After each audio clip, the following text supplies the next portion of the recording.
Well, good evening from Berwick High School. I'm Brady Burrell along with Jude Jets. Yes, we've got a new guy with us tonight taking J.P. Henry's place until he comes back from vacation in a couple of weeks. We'll introduce you to Jude in just a few moments. We also got Robbie Betty Bowers. We've got Parker Spivey. We've got Matthew Prodige, and even my daughter Alyssa is helping us tonight as we get ready for tonight's high school football game of the week. Brought to you by your local State Farm agents. And, of course, all of our sponsors that we want to thank. State Farm agents John Cart, Carol Foss, Dickie Fitzgerald, Dwayne Scott, also Walk On Sports Bistro in Thibodaux, Conrad Shipyards, Patterson State Bank, Taco Bell, Bayou Bend Health System, Tesh Action Clinic, Thibodaux Regional Medical Center, Core Physical Therapy and Sports Performance, Awapaho Letterbox Rentals, AJ Doman, Chevrolet, Chrysler, Dodge, Jeep and Ram, GJ Curbside, Alomar Shipyard, Pick-a-Pack, St. Mary Golf and Country Club, and Bogey Free Golf, Central Boat Rentals, Headache and Pain Center, Best Jewelers and Charlie's Pawn Shop, and Lafayette Electric. Of course, it's the Berwick Panthers taking on the Franklin Hornets. State Farm High School football on KQKI, your local sports leader.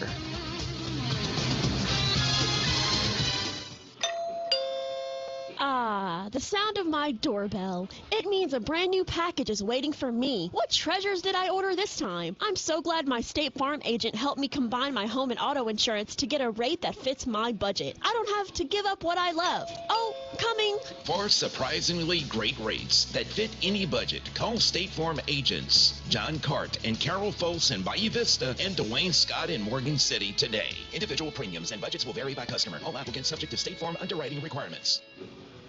This is Von Richard, General Manager of Walk On Sports Bistro at 908 North Canal Boulevard in Thibodaux. Walk On puts everything we've got into bringing you game day with a taste of Louisiana. Dig into our mouth-watering cuisine like po' boys, gumbo, and voodoo shrimp. Plus, fan favorites like juicy burgers and fresh salads. And cheer for your favorite teams on one of our 60 TVs. Walk On's in Thibodaux, open from 11 a.m. until 11 p.m. Sunday through Thursday, and until midnight Friday and Saturday. Walk On Sports Bistro for the win! Conrad Shipyard, building Louisiana and the Gulf Coast since 1948. For over 75 years, Conrad has set the standard for safety, quality, and integrity in shipbuilding. With 5 state-of-the-art shipyards across Louisiana and Texas, Conrad delivers top-tier vessels for commercial and government clients alike. Conrad is proud to support our local athletes, cheering them on every step of the way. Conrad Shipyard, where craftsmanship runs deep and community comes first. Conrad Shipyard, the best there is. Are you looking for a financial partner that understands your needs? My name is Jason Watson, and at Patterson State Bank, we have done that since 1925, serving St. Mary Parish for 100 years. We continue to provide big bank technology with community bank service. A great mobile app, along with internet banking, ATMs for cash, and free checking are just a taste of what we offer. If you are looking for a bank that listens to you or are considering switching banks, please think of Patterson State Bank, member FDIC. If you or a loved one experienced emotional distress due to slow internet 25 years ago, Taco Bell believes you're entitled to a delicious escape. The Cool Ranch Doritos Locos Tacos, 7-layer burrito, caramel apple empanada, and more. All $3 or less. Claim 5 returning faves and relive what you loved from the 2000s. You already sub for dial-up? Don't wait any longer. Experience Taco Bell's Decades Y2K menu now. At participating stores for a limited time only while supplies last. Price of participation vary. Tax extra. DoorDash delivery available. The Bayou Bend Fitness Center is excited to announce that membership for everyone is now as low as $30 per month, no matter where you live. Now is the perfect time to join and take advantage of our state-of-the-art facility featuring cardio and weight equipment, indoor pools, group exercise classes, childcare, and more. For more information about membership or to join, call 337-413-5106 or stop by 1029 Northwest Boulevard in Franklin today. Some conditions do apply. And welcome back to Berwick High School, Geisler Stadium, Clifford Watson Field. It is State Farm High School football as the Berwick Panthers are hosting the Franklin Hornets tonight. And with the call, we've got Mr. Jude Jetts, who is a senior here at Berwick High School. Of course, our own Robbie Betty Bowers, guys. I'm going to turn it over to you. Jude, what do you think is going to happen tonight? Well, first off, I just want to say it's great to be on the broadcast with you guys. Great to kick off this home opener on KQKI with y'all.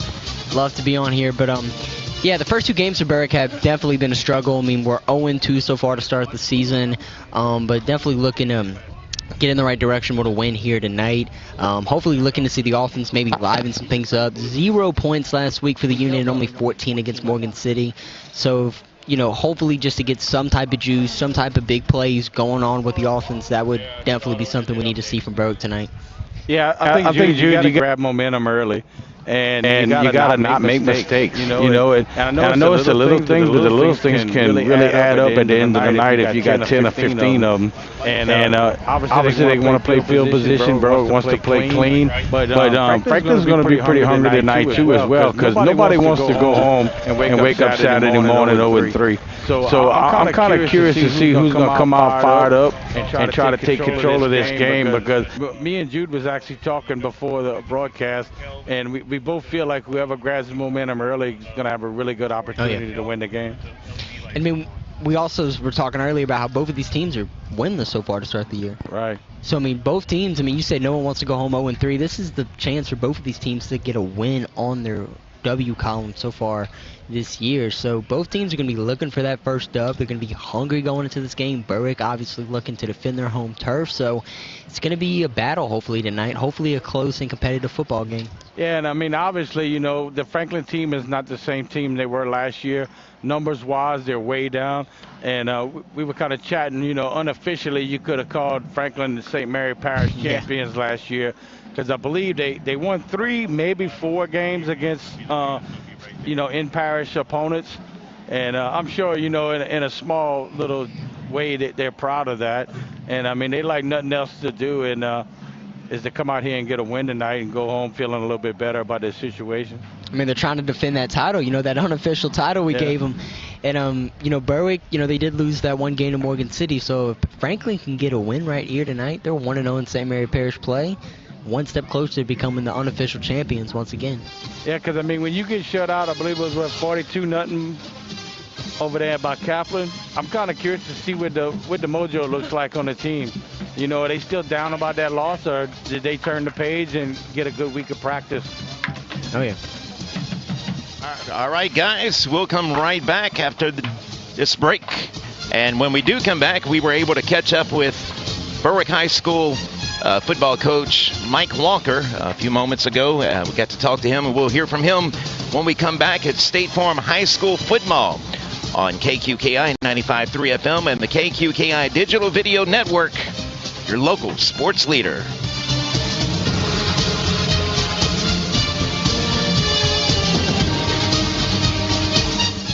Tesh Action Clinic is proud to serve 6 South Louisiana parishes by offering comprehensive medical services for the whole family. Their services include adult and pediatric medicine, behavioral health, OBGYN, an in-house lab, pharmacy, dental, and much more. They accept Medicaid, Medicare, and most private insurance with sliding fee discounts for the uninsured. Visit tabhealth.org to find out how Tesh Action Clinic can be your family's healthcare provider. At Thibodeau Regional Health System, we deliver excellence.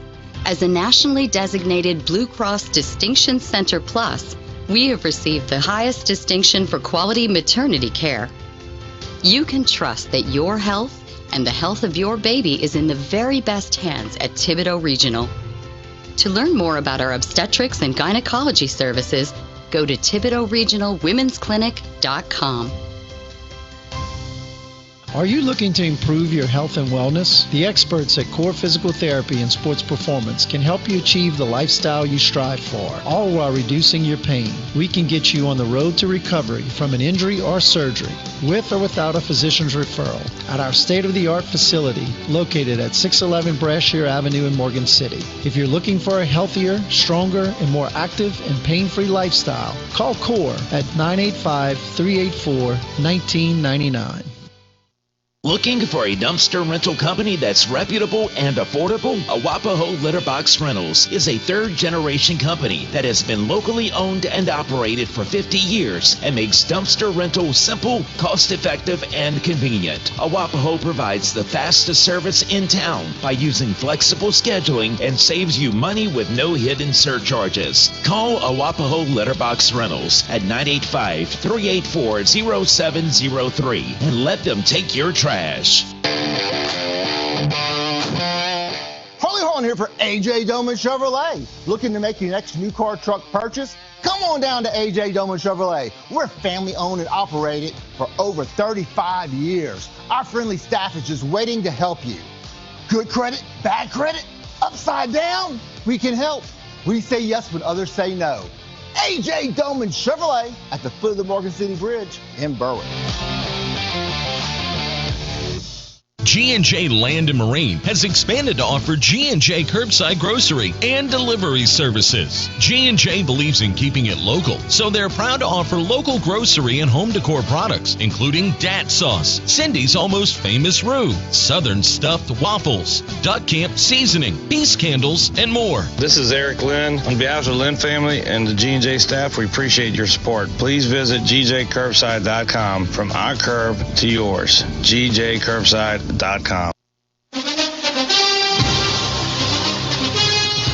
And welcome back to Geisler Stadium at Cliff Watson Field. I'm Brady Burrell along with Jude Jets, Robbie Betty Bowers at State Farm High School football.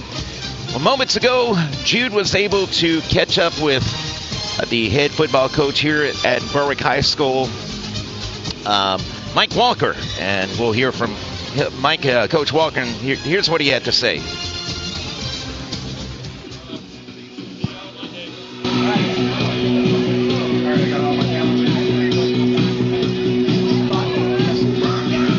Good evening, KQKI listeners. We are here with Berwick head football coach Mike Walker. And after the 0-2 start that this team has had to start the season, what have the to this team been helping get on the right track? I think our guys are just excited for another opportunity.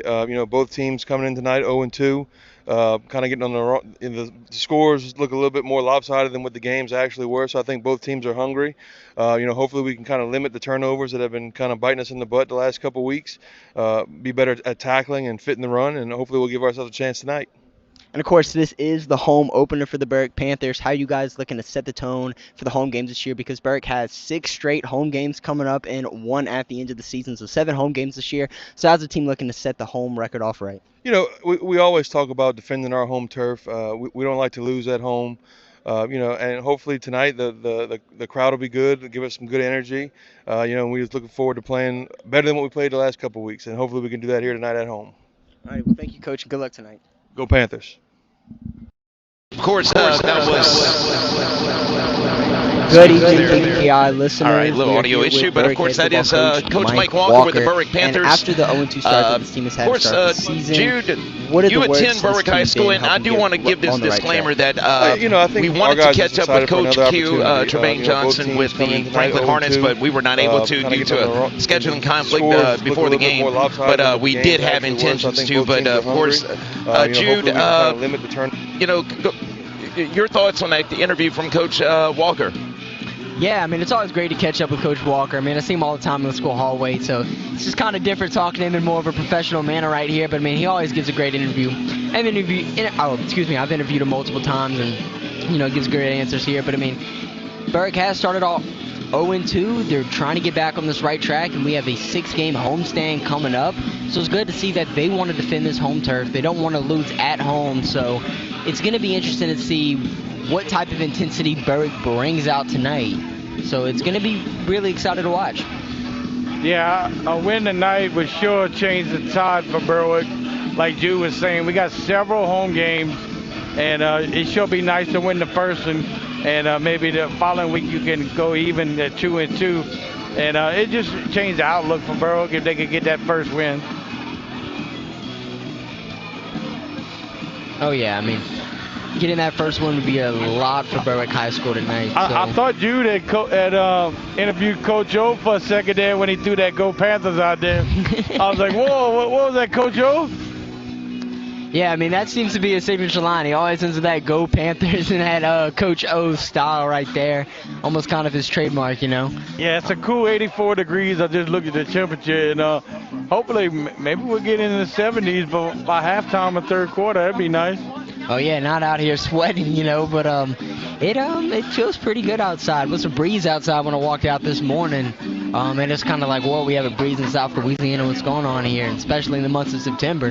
But, yeah, it feels good. Football weather. Dude, I know you're still in high school and you're real close to the football team. Give me, so far, your biggest or most memorable moment for Berwick High School football since you've been in school.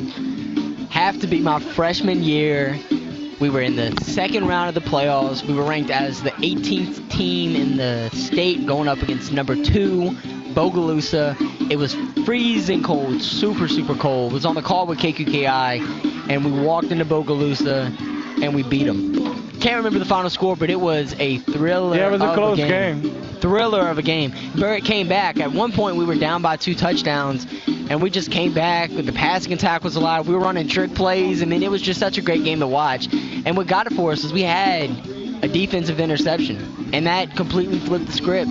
That was because they were driving down the field. Yeah, I mean, it was just touchdown after touchdown. And another thing, Bogalusa never kicked an extra point that game. They went for 2 almost every single time, and almost every single time Berwick was able to stop them on those 2-point conversions. So Berwick kept scoring, and that score kept inching closer and closer. We got the interception, drove down the field, scored, took the lead, and we never looked back. So that would probably be my best memory as a Berwick High student. Yeah, I told Jude it's kind of odd because I see things in, I guess, a different light than what most people. You know, everybody was jumping up and down because Berwick won, advancing another, round in the playoffs. But I told Jude, I said, what I remember about that game is when Bogalusa lost, their quarterback went straight to the Berwick players and started shaking their hand. And in that split second, I said to myself, that young man has got a head on, right?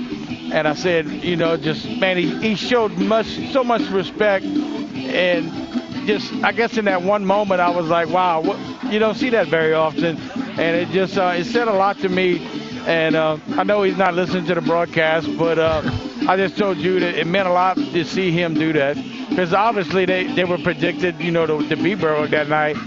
And but it just showed great sportsmanship, and we could use a lot more of that in high school sports. Yeah. All right, guys, we'll be right back with pregame here at Geisler Stadium as the Berwick Panthers are set to take on the Franklin Hornets here on State Farm High School football on 95.3 FM, KQKI, the KQKI Digital Video Network.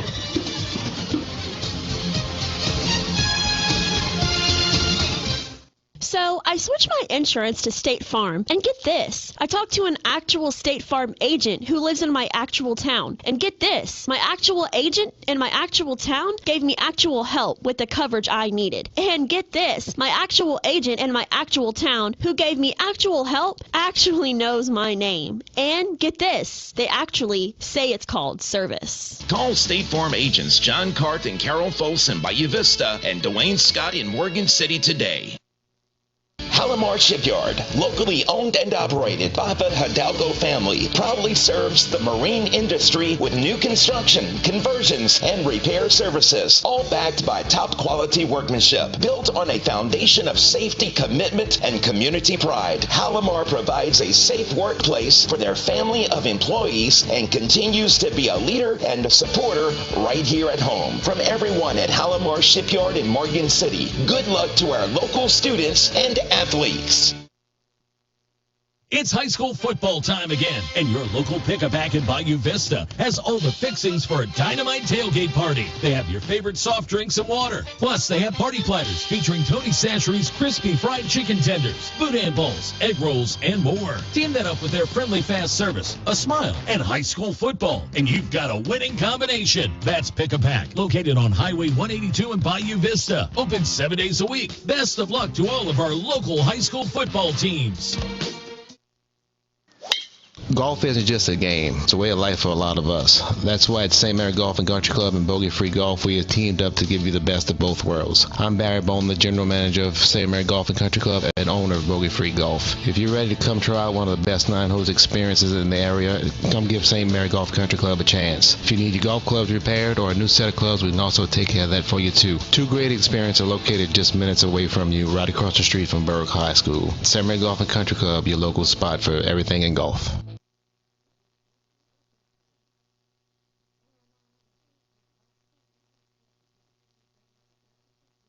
Central Boat Rentals, locally owned and operated, has been providing safe, reliable, and cost-efficient marine transportation services to the Gulf Coast since 1967. They offer a wide array of vessels, barges, repair facilities, and docks. Central Boat Rentals is a proven service provider, employer, and community partner in South Louisiana. Good luck to our local students and athletes in the classroom and on the field. From your total marine service provider, Central Boat Rentals. Who that say they're going to beat that pain? Ponder. Head pain. Neck pain. Shoulder pain. Arm pain. Elbow pain. Wrist pain. Back pain. Hip pain. Leg pain. Knee pain. Ankle pain. Foot pain. Shingles pain. Jimmy Ponder Jr., MD, and the pain relief experts at Headache and Pain Center in New Iberia in Gray, Louisiana can help you find relief from your pain. Now you know who that say they're going to beat that pain? Me, Jimmy Ponder Jr., MD, and the pain relief experts at Headache and Pain Center. Call for an appointment.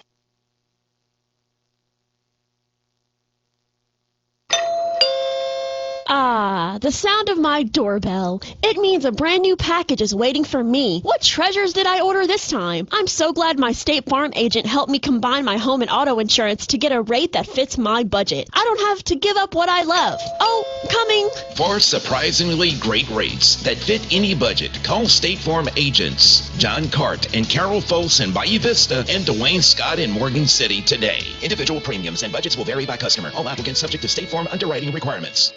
And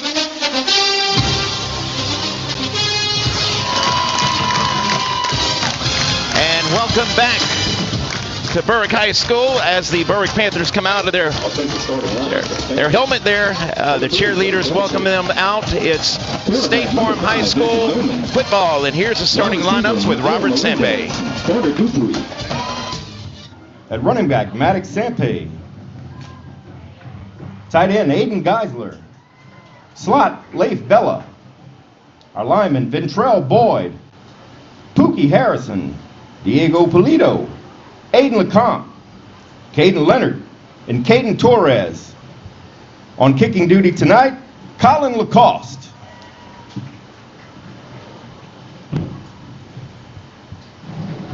Principal of Berwick High School, Tony Lynn. Assistant Principal, Grizel Torres. Head Coach, Mike Walker. Defensive back, Zachary Stewart. Running backs, Derek Rabarty. Offensive line, Paul Gilder. Defensive line, Caleb Martin. Linebackers, Jay Watkins. Specialist, Chuck Boudreau. And our trainer, Brooke Dolson.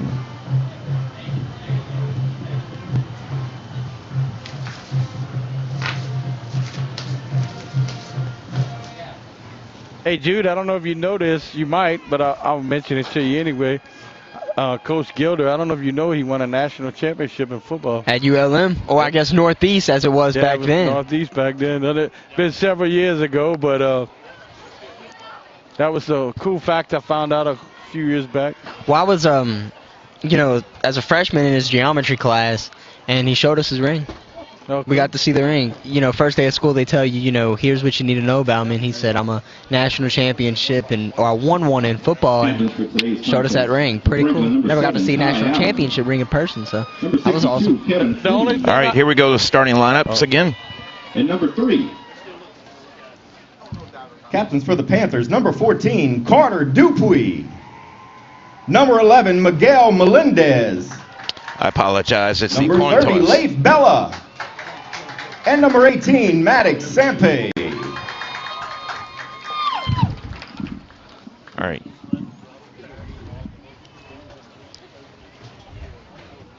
Pretty good crowd tonight on the Berwick side. Oh, yeah. And still people coming in, but looks like it's going to be a packed house tonight. They want to see what the Berwick Panthers can do in their first home game this year. I think you said over 1,000 people were in attendance tonight, so that's pretty good. just to throw a little quick plug in there, you know, me and Brady's always looking for our first NIL deal. Anybody willing to supply boot down Friday nights? If there are any little cheerleaders, we have no problem signing that contract. Please join. Man, I tell you what, ironically, on the sideline. So we have to go out of town tomorrow. My niece is getting married in Lake Charles. Congratulations to my niece Brooklyn and her fiance Bryce. I was just told that we are meeting at a boudin stop with my in-laws Please tomorrow. rise to the invocation given by Matt son LeVay Brayden. from Lighthouse Community Church. Remain standing for the national anthem played by the Berwick High School Sound of Pride trumpet line. Please pray with me. Heavenly Father, we thank you for today. We thank you for your son, Jesus. And we just ask that you would watch over every coach and every player, that they would give their all and do their best, and help us all to do everything that we do for your glory. In Jesus' name, amen.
Never get tired of that song, Brady. Not at all, and I can tell you what, I had the opportunity to visit Arlington National Cemetery 2 weeks ago yesterday and participate in a wreath-laying ceremony, and you'll never look at patriotism the same again when you feel the weight, the emotion of that moment. And absolutely, I'm with you, Betty. I got goosebumps right now talking about it and some chills. But very special place. Yes, and you served in what, the Marines or the Army? The Army, 9 years. Yes, and we appreciate your service, and a great rendition of the national anthem from the Berwick trumpet line. They sounded great, and as we get underway, guys, take it away, guys. All right. I did not pay attention, Jude. Did you see who won the toss? I did not, but it looks like Berwick is going to be getting the ball first, so let's see what happens on this kickoff. And returning deep for the Panthers, we have number 18, Maddox Sampe, and number 14, Carter Duke. And kicking for Franklin, trying to see who's lining up at kicker. It looks to be number 13, Mark Jones, is what it looks like. Got the ref covering our view of the kicker right here, but it looks like Mark Jones is going to be kicking it off for the for the Hornets. Yeah, anytime I come to a Berwick game, I think about one of my old partners, Ty Savan. He was kicking in the end zone when most people get 30. That dude had a leg on him way before his time. I think he graduated in 89. Ty actually went on to coach at track and field in college and tried out for 2 Olympics. Oh. For a kicker, too. Nice. All right, hopping on the bar right there seems to be number 8. Vincent Soprano's kick. Number CJ Taylor. Down at about the 34-yard line. For Franklin wasn't number 13, Mark Jones. Panthers will play first down. Vincent Soprano. Not a funny last name, as you know. They got a whole show about that. This first down brought to you by Dwayne Scott Insurance, State Farm, excuse me. We get it right eventually. Brady keeps hitting me with a fly swat. I'll get it right. Yeah, he's going to get it right. I'm going to get whelps on my own. Yep. Just give him time. So Panthers are going to start this drive out on the 34-yard line. Quarterbacking for the Berwick Panthers tonight is number 5, Vincent Doman, the senior quarterback.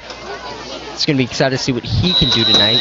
This offense has kind of been stagnant for the Panthers so far this season. So see if they can have some type of energy lifted into this game. Yeah, I think the main objective is to get ahead of the down right here, or the chain. Doman takes the snap, hands off to Sampe. Sampe has a hole. And Sampe has a man to beat, and he gets brought down at the 40. Franklin is number 2, Jemiah Perry. And what did we say? Explosive plays needed to happen tonight, and that's exactly what we saw on the very first play. Well, me and Jude actually talked before the game, and I told him I didn't think they could do anything between the tackles, but I felt like Berwick's success would be off tackle.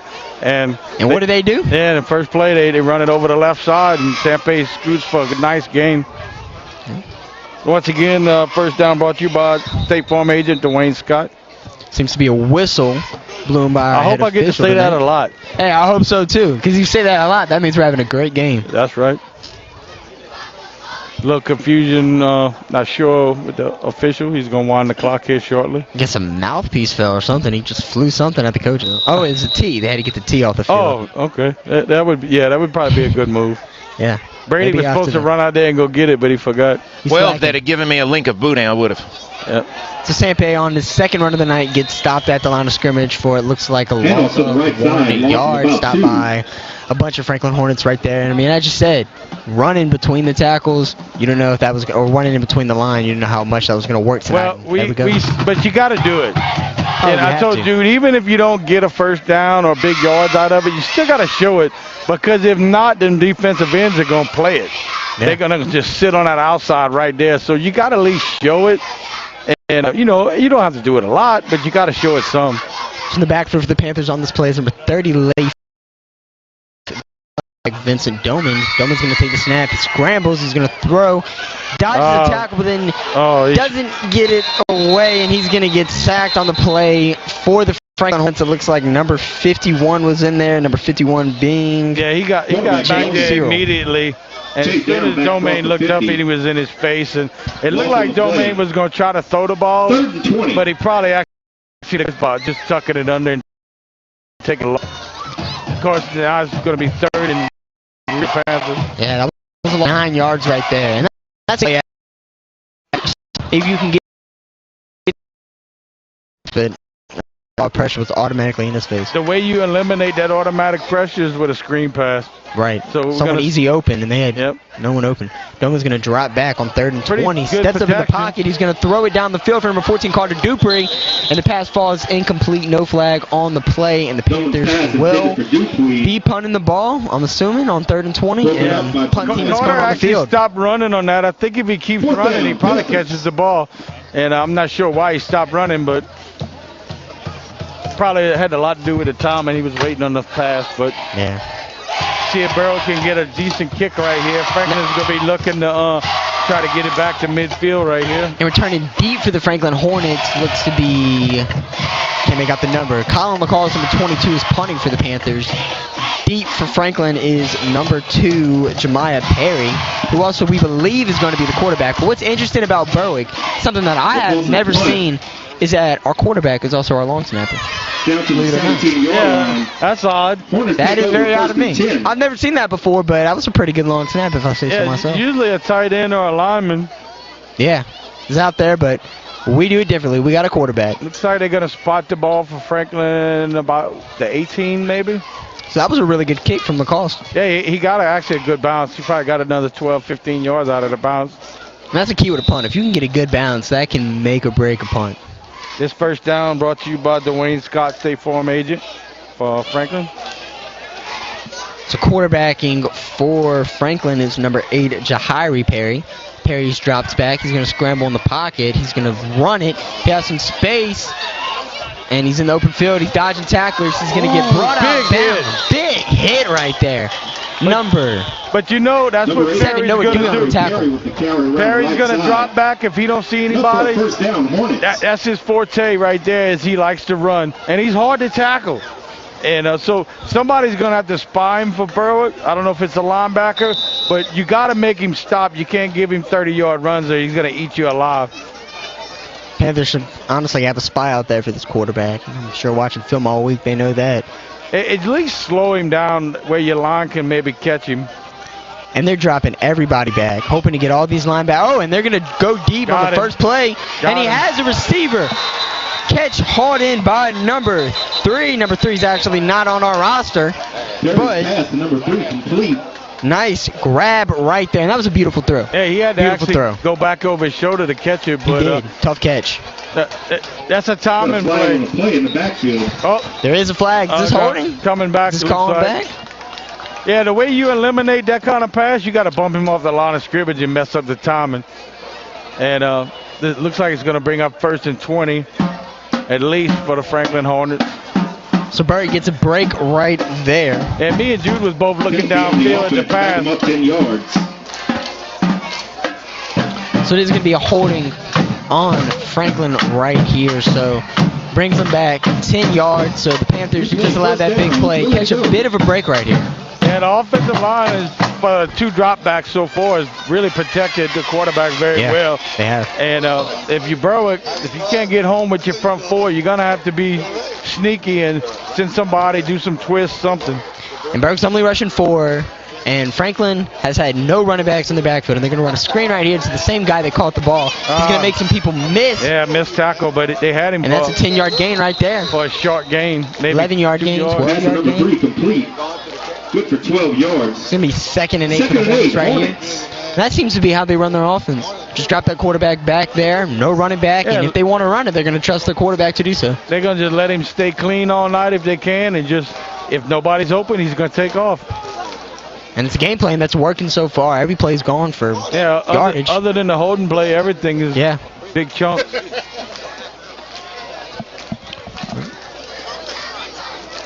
Perry once again alone in the backfield. He's going to drop back. Time in the pocket. He's going to throw it deep to number 3. And good pass deflection right there by number 18. Maddie Sanfei bringing up a 3rd down right here for the Hornets. So what do you think we're going to see on 3rd down right here? 3rd down. Well, obviously they're going to spread it out. You might see a little screen.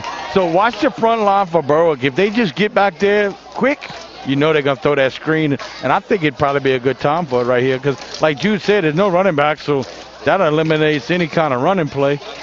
And what you have right here, too, is you have a screen pass. Berwick, normally they play 2 linebackers in the middle. They got 4 defensive linemen. So if you're spreading out all your receivers, you're going to have the safeties brought down. There's not going to be much safety help for you except for 1 safety. Looks to be a timeout right here for Franklin. So yeah, I don't that's a timeout presented to you by Dickie Fitzgerald from State Farm. I think what Franklin will probably do is try to get that quarterback Perry an option. They're going to roll him out or something like that, and you got a spot. And we'll be back. And we'll be right back. 95.3 FM, KQKI, State Farm High School Football.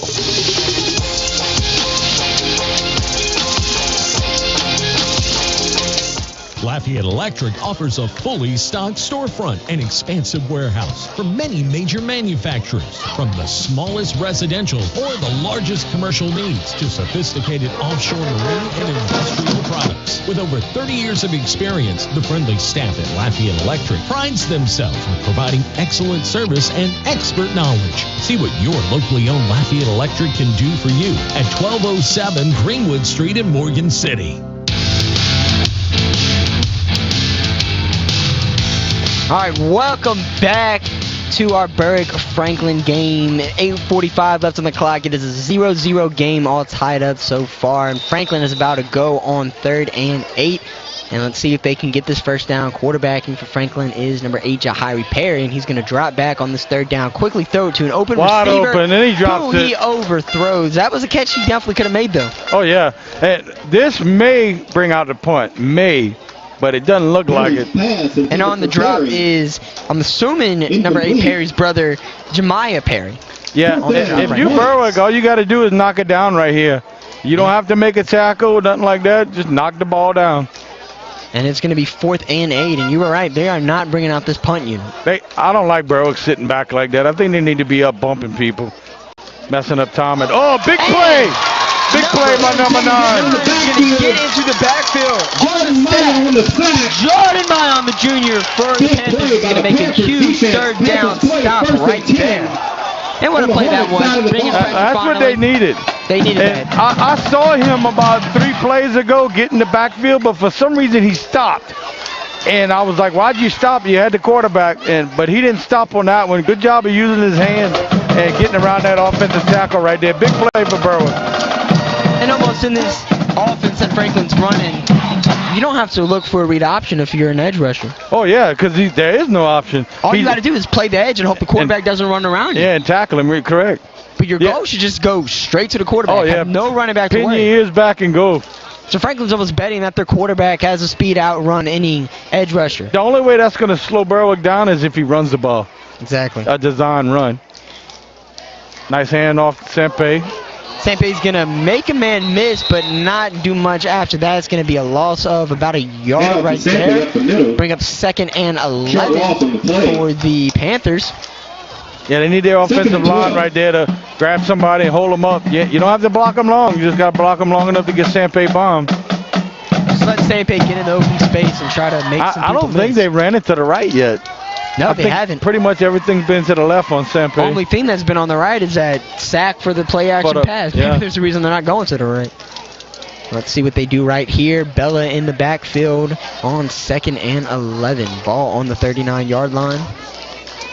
Domain's going to take the snap. He's going to keep the ball. He has some room to work with. First down. Break some tackles. And that is Bella with the keeper around the right side.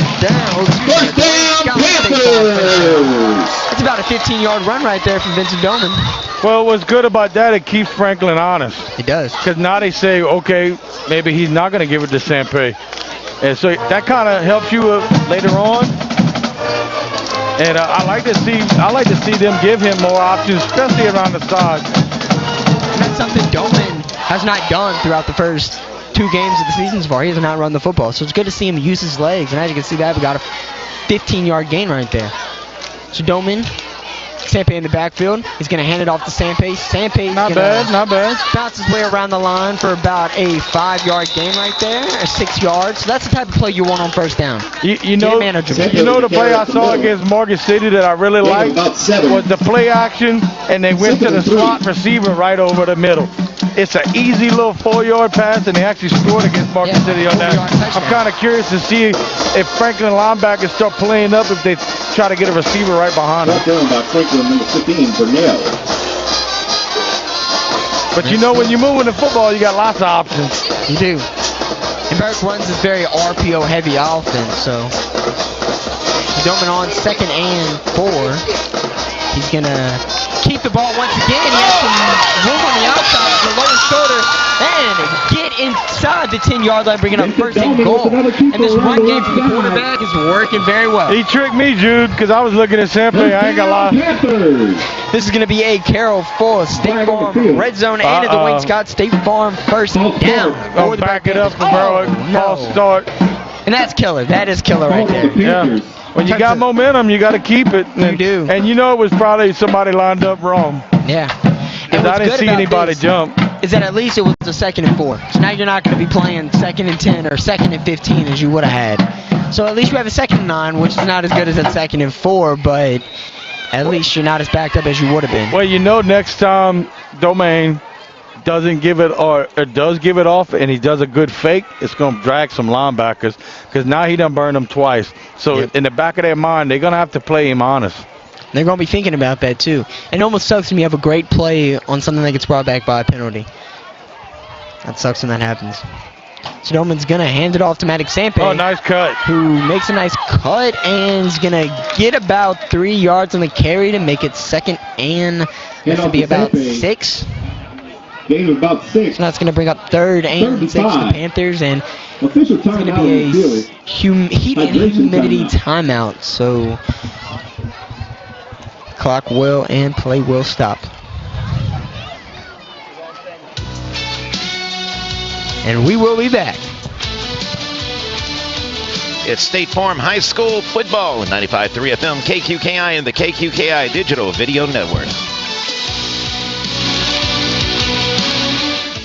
This is Von Richard, General Manager of Walk-On Sports Bistro at 908 North Canal Boulevard in Thibodaux. Walk-On's puts everything we've got into bringing you game day with a taste of Louisiana. Dig into our mouth-watering cuisine like po' boys, gumbo, and voodoo shrimp. Plus, fan favorites like juicy burgers and fresh salads. And cheer for your favorite teams on one of our 60 TVs. Walk-On's in Thibodaux, open from 11 a.m. until 11 p.m. Sunday through Thursday, and until midnight Friday and Saturday. Walk-On Sports Bistro for the win! And we are back from the heat and humidity timeout. Berwick faces a 3rd and 6. And the ball is on Franklin's, it looks to be about 23-yard line. Maddox Sampe in the backfield for the Panthers. Doman's going to take the snap. He fakes the handoff, rolls out to his right. He's going to throw to Miguel Melendez, but the pass is out of his reach. Makes a 4th and 6 for the Panthers. That's a really tough pass running like that. I think he could have outran that guy. I'd have probably rather see him just keep it and run around the edge, grab 5 or 6 yards and make it, a little bit closer. Because you're going to be going for it either way on 4th down. You don't have to get it on 3rd down, but you want positive yards. Right. Just trying to make it a more manageable 4th down. I think what I would do right here, Jude, hard count. Why not? Maybe you can grab a little quick 5 yards right here. Only problem is you got about 5 seconds left on this play clock. So yeah, that hurts as well. Got to get into that huddle quicker. And they're going to probably have to call timeout, yeah. And what sucks because you could have easily had a long hard count right there. If you didn't like what you saw, call timeout and get another play. And now Berg, they could still do that hard count, but it makes things a little bit more trickier. Now you got the Franklin coaches yelling at the defense, watch the ball. Exactly. They didn't have that opportunity before the play. But it still works. Yeah, sometimes you still get them no matter what. I've seen it happen so many times. Watching a game from my TV, it's 4th and 1. I'm like, they're doing a hard count, and people still jump. And happens all the time. I think teams should run it 3 times a game. At Might least. as well. It doesn't hurt. You got timeouts. Or the worst thing is you actually snap the ball. Or if you're about to punt the ball and it's 4th and 5 and you're in your own territory, why not do the hard count? Yeah. If anything, you lose a little bit more yardage, gives your opponent more room to work. Yeah. Why not? And really, you didn't lose anything. Yeah. Can't ever hurt. Yeah, maybe get Domain to slap his hands real loud like that. Run somebody in motion, something like that. But the one thing you don't want to do is jump off sides of the offense. So it's going to be 4th and 6 for the Panthers. 2 running backs in the backfield. Number 30, Leif Bella, and number 18, Maddox Sampe. Doman's going to send Bella out. He's going to drop back in the pocket, throw the pass to Maddox Sampe. Oh, good tackle. Who gets tackled quickly by number 0 for the Franklin Hornets, who is Bridrick Joseph. He had a lineman, but the Franklin defender got around him because I thought for a second if he makes that block, that Sampe might go. For the first down. Good defense by Franklin right there. Sampe had the space. He just had to beat that one man, but he couldn't get a good block. So now it's going to be a Dwayne Scott State Farm 1st down for the Franklin Hornets. No score in the first half, 5:43 left to go. Excuse me, first quarter. Got ourselves a defensive battle. I was trying to get rid of a whole quarter there, Jude. And we want to say that was I'm not sure if we did, but that's a Dickie Fitzgerald State Farm timeout. Neither team has been in the red zone yet. Perry, he's going to drop back. He's going to make a complete pass. Not on bad the catch tackle. is number 4, Kalen Kemp. He's going to get about 7 yards right there.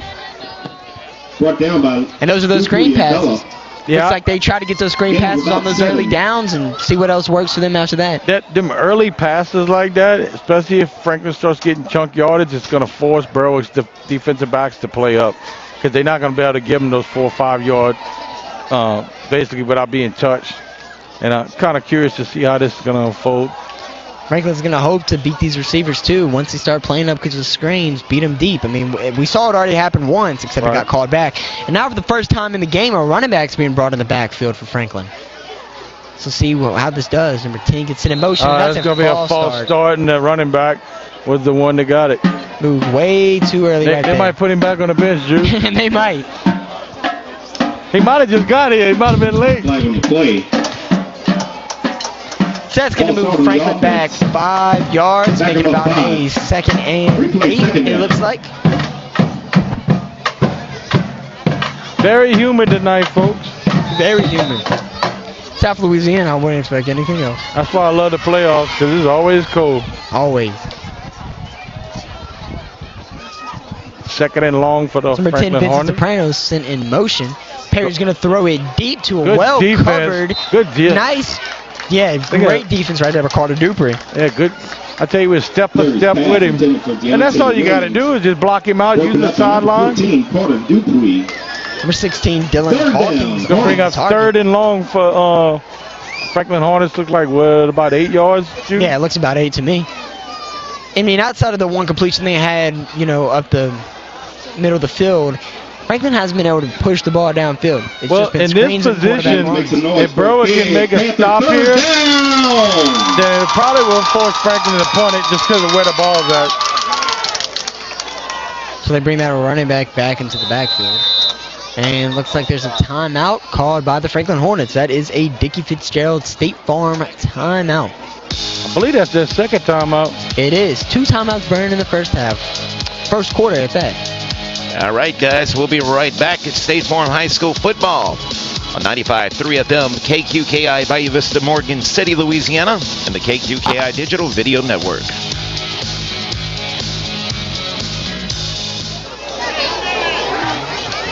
Building Louisiana and the Gulf Coast since 1948. For over 75 years, Conrad has set the standard for safety, quality, and integrity in shipbuilding. With 5 state-of-the-art shipyards across Louisiana and Texas, Conrad delivers top-tier vessels for commercial and government clients alike. Conrad is proud to support our local athletes, cheering them on every step of the way. Conrad Shipyard, where craftsmanship runs deep and community comes first. Conrad Shipyard, the best there is.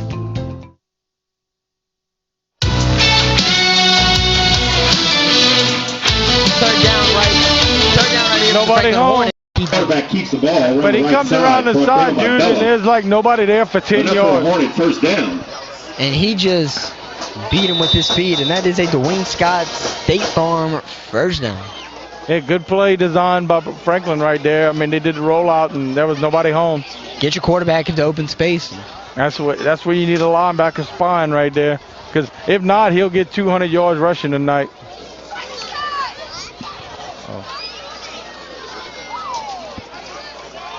It's going to be 1st and 10 for the Hornets right here. They're on their own 37-yard line, it looks like. It's going to be a handoff to number 3. Big yard. And he's going to make some nice moves, break a couple tackles. His helmet comes off right there. That was a carry. And he gets enough for a Dwayne Scott State Farm first down. That was a welcome to my field. Hornets. I wish we could know 3's name. He's not on the current active roster. I don't know, but I think he got a headache right now. He definitely will. Staying in the game, though. If he was a freshman, that'd be his welcome to high school football moment. Good run, though. Kept his feet moving. Now in the backfield for the Hornets is number 0, Bridget Joseph. A big running back, it looks to be. More like a fullback. And he's going to get the handoff. And he's going to muscle his way for about 5 yards. So it's going to be about 2nd and 6 for the Franklin Hornets right there. That's a big dude to be a running back. Yeah, the only thing that slowed Franklin down so far, Jude, is 2 penalties. Yeah. And if they keep it clean, they keep moving the football. Project Joseph ground and pound. Up the middle. And it looks like they're going away from the pass, because to be honest, it hasn't been working that much today. And they're moving it, running the football. Well, driving right down the field. They might be trying to soften up Berwick, too, for that big pass. True. Setting up this run and hit him with a deep shot. 2nd and 5 for the Hornets. Perry's going to hand it off to Joseph. I know he's not going to keep it. Yep.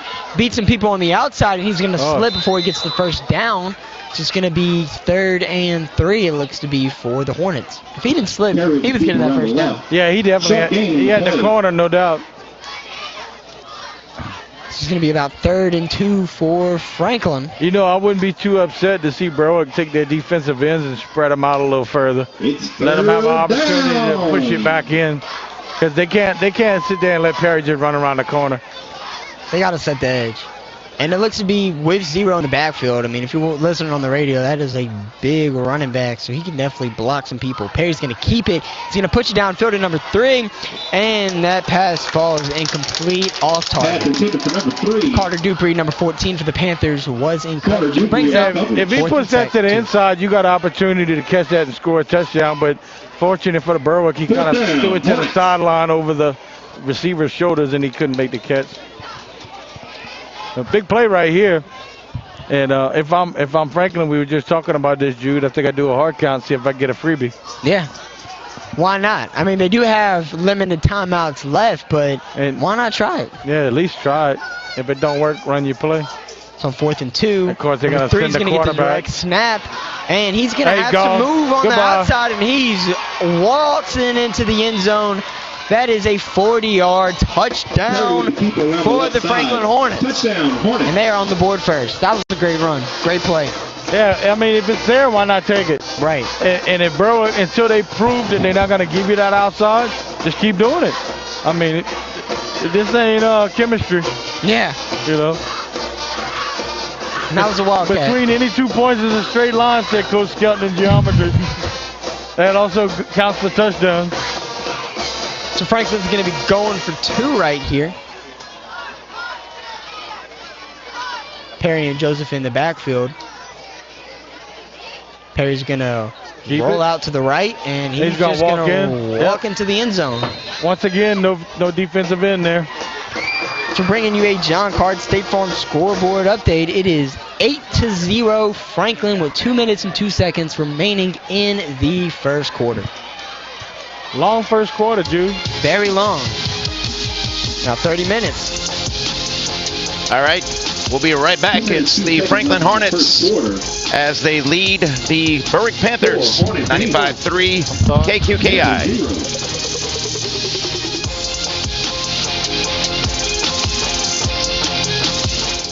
Patterson State Bank is celebrating its 100th anniversary this year. This is Bill Marine, Board Chairman, and on behalf of our staff, management team, stockholders, and Board of Directors, we want to let you know how much we appreciate your business and support. Being part of the history of this great community that we call the Tri-City area has been both rewarding and challenging, and PSB looks forward to many more years of serving you. Thanks from Patterson State Bank, member FDIC.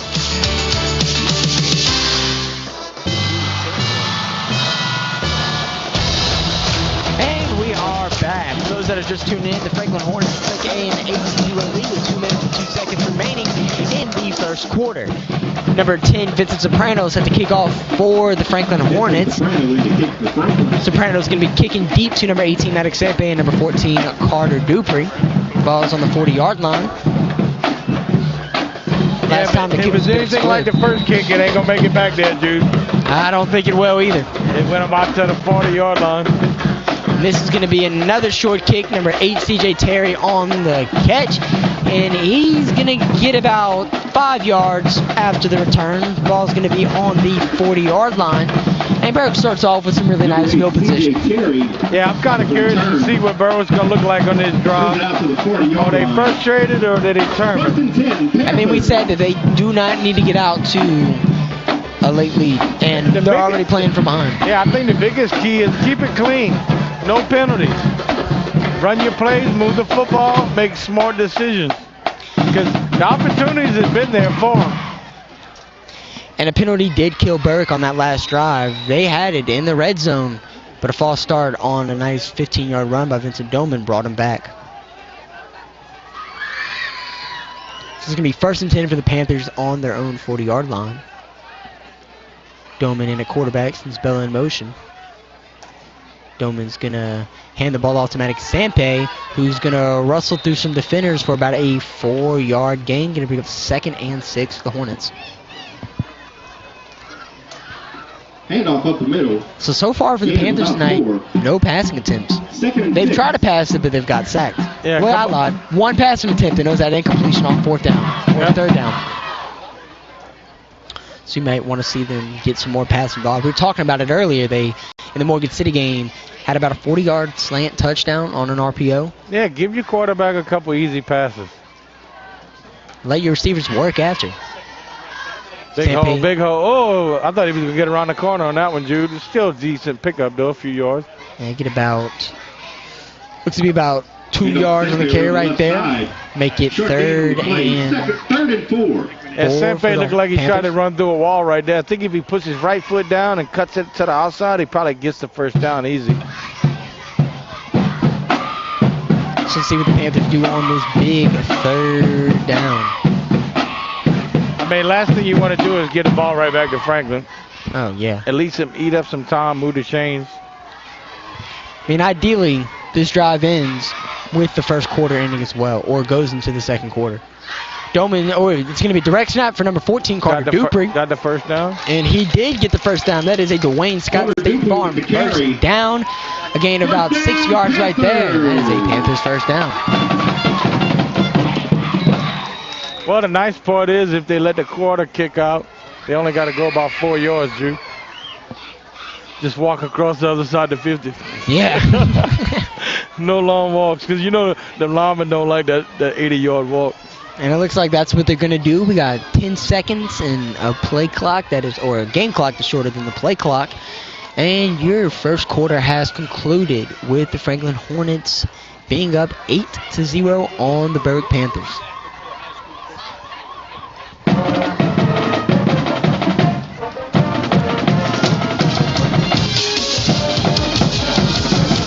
Be right back with second quarter action at State Farm High School football. 95.3 FM KQKI.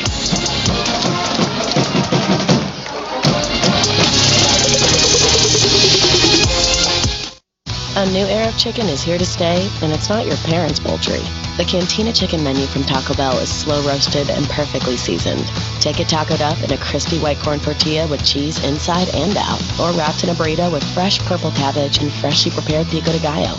However you like it, you'll never chicken the same way again. Get yours today at your nearest Taco Bell and join rewards to earn free food. Available at participating stores. Rewards points are earned on qualifying purchases. All items while supplies last. Subject to terms. DoorDash delivery available. 95.3 KQKI.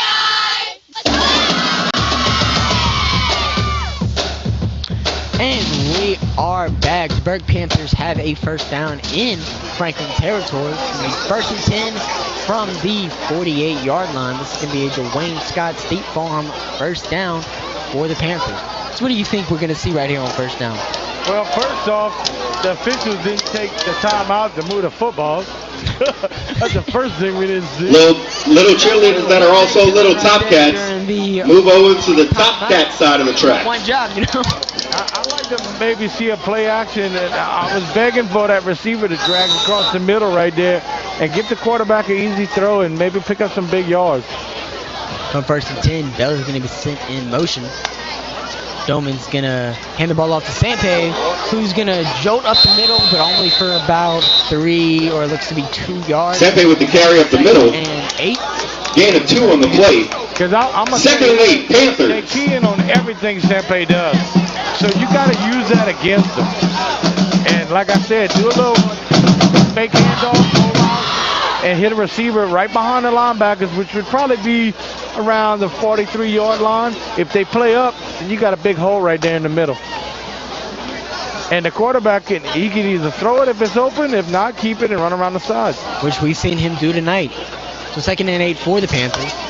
Doman's going to take the snap, hand it off to Perry immediately by number 62 for the Franklin Hornets. That is going to be Kevin Freeman on the tackle, and he ran right through that offensive line. Was there immediatly. I don't think met the backfield by Kevin Freeman. You got to put your hat on somebody. You can't let them just run right through the door. Forward progress. That's going to be a loss of 2 yards. Back to line of game. 3rd and 10, Panthers. Up a big 3rd and 10 for the Panthers. And you got to get a chunk play right here. Do something other than a run. I think we're going to have to see a pass like right we here. said, dude, you can't keep running into a brick wall. Franklin's going to bring a blitz, and the play stops. There's going to be a flag on Might be the field. delay a game. That would be my guess. I didn't really see anybody move. Which would be the last thing the Panthers need. I do want to let everyone know who's watching. We are aware that our audio is ahead of the video. It's due to the software we are using to stream. It's a glitch in their system, and there's not much we can do at this point, but hopefully it'll sync back up. 3rd and 5, Panthers. Yeah, that was a free gift right there, unexpected. And it really changes. Now you can maybe take a shot if you really want. And if anything, it makes it a more manageable 4th down. Yeah, I want to see the quarterback in space. And that means your tackle's got to make some blocks on the ends. Snowman's going to fake the handoff. Man come running right wide. He's going to get sacked immediately. Can't let him run into the linebacker. Sack's going to be by number 51, James Surreal. I mean, you know it's a pass. Don't let the guy just run back there free. Take his feet out, something. Doman met in the backfield. And that was as easy as they can get. Lacrosse in the punt for 4th down. You know, somebody got to holler at the offensive line, because there's 2 plays in a row they come running back there untouched. Back deep for the Hornets, number 2, Jemiah Perry. And that's not that he's a better player than you, but you got to understand what your role is to do it. So Kyle McCoss is going to be punting for the Panthers. Number 2, Jemiah Perry's deep to return. And the kick almost got blocked. It was close. And Perry's going to make an attempt to return. He's only going to get about 5 yards on the return up to the 15-yard line. And now Franklin will be starting the ball deep into their own territory. First down, Hornets. Okay, as I was just mentioning, we are aware that the audio is a few seconds ahead of the video. Not much we can do at this point. Hopefully it'll correct itself on its own. It's due to the streaming software we're using. It's a glitch on their end. We will let the manufacturer know. But if you can just be patient, really beyond our control, not much we can do at this point. But just be patient if you don't mind. It may actually sync back up on its own. But if not, there's not much we can do at this point. So it's going to be the Wayne Scott State Farm first down for the Franklin Hornets. Just outside the 15, their own 15, excuse me. Perry's going to fake the jet sweep. He's going to run up the middle, and he's going to be brought down by number, looks to be 29, Michael Patero. Perry on the keeper up the middle. It's going to be about a 3-yard gain right there Michael for Franklin. Patero. Short gain on the play. Second down, Franklin. Yeah, Berwick needs a turnover or something good to happen right here, especially when you got Franklin pinned back there like that. And I don't know if he's punching the football out or what. I'm really surprised they ran it up the middle. I was expecting it to go left or right out the outside. Perry's going to drop back. He's going to roll to his right, and he's going to overshoot an open receiver. Well, I mean, I'll say open, but he's probably going to get tackled right there. Pass intended for Freeman. I actually thought that was pretty decent defense right there. Versus somebody running 3 yards past somebody. You know? Yeah. Third down. Big play for Berwick right here. You got to hold Franklin and make him kick it. Because you know Franklin's not going to be going for this on 4th down. Well, if they get, say, 7-8 yards, they may go for it. Yeah, you get a 4th and 1 right there. Give them a little hard count, as we've been saying all night. Knock a football down is just as good as a solo tackle. So 3rd and 7 for the Hornets right here. I see they got somebody in the A gap for Berwick. Perry's going to throw a quick pass, number 3. On that touchdown run. And he's going to have another touchdown right here. He's on the 20, the 10, the 5, and into the end zone. That is a long touchdown, an 80-yard touchdown right there for the Franklin Hornets. Untouched as well. Short pass. Takes it to distance. Touchdown. Back right there. Nobody for Berwick touched him. That was a great play design. I mean, Franklin knows the game plan. Get your players into open space, and that's exactly what they did right there. Without question. I mean, that was as easy as it gets. The quarterback dropped back, threw to his running back in the flat, and he went 80 yards to the house. No pressure in his face either, so he was able to look. A lot different when somebody's breathing down your throat. Of course, Franklin's going to set up for the 2-point conversion here. See if they can extend their lead to 16. Perry's going to hand the ball off to number 4, who's going to get stopped before the end zone. So on the run right there was number 4, Kalen Kemp. He stops. It's going to be 14-2-0. Carry around the right side. One after no good. Hornets. Brought down by number 7. And we'll be back with State Farm High School football on 95.3 FM KQKI by Vista, Morgan City, Louisiana. 8.5 minutes.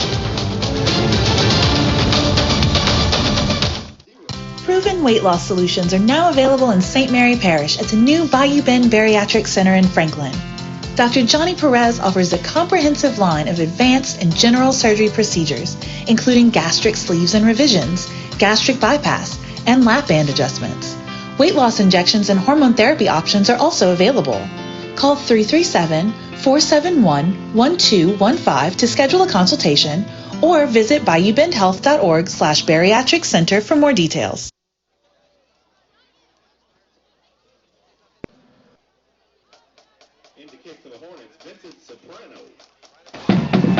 And we are back. For those that are just tuning in, Franklin just scored an 80-yard passing touchdown to make the lead 14-0. There's 8 minutes and 30 seconds remaining in the second quarter.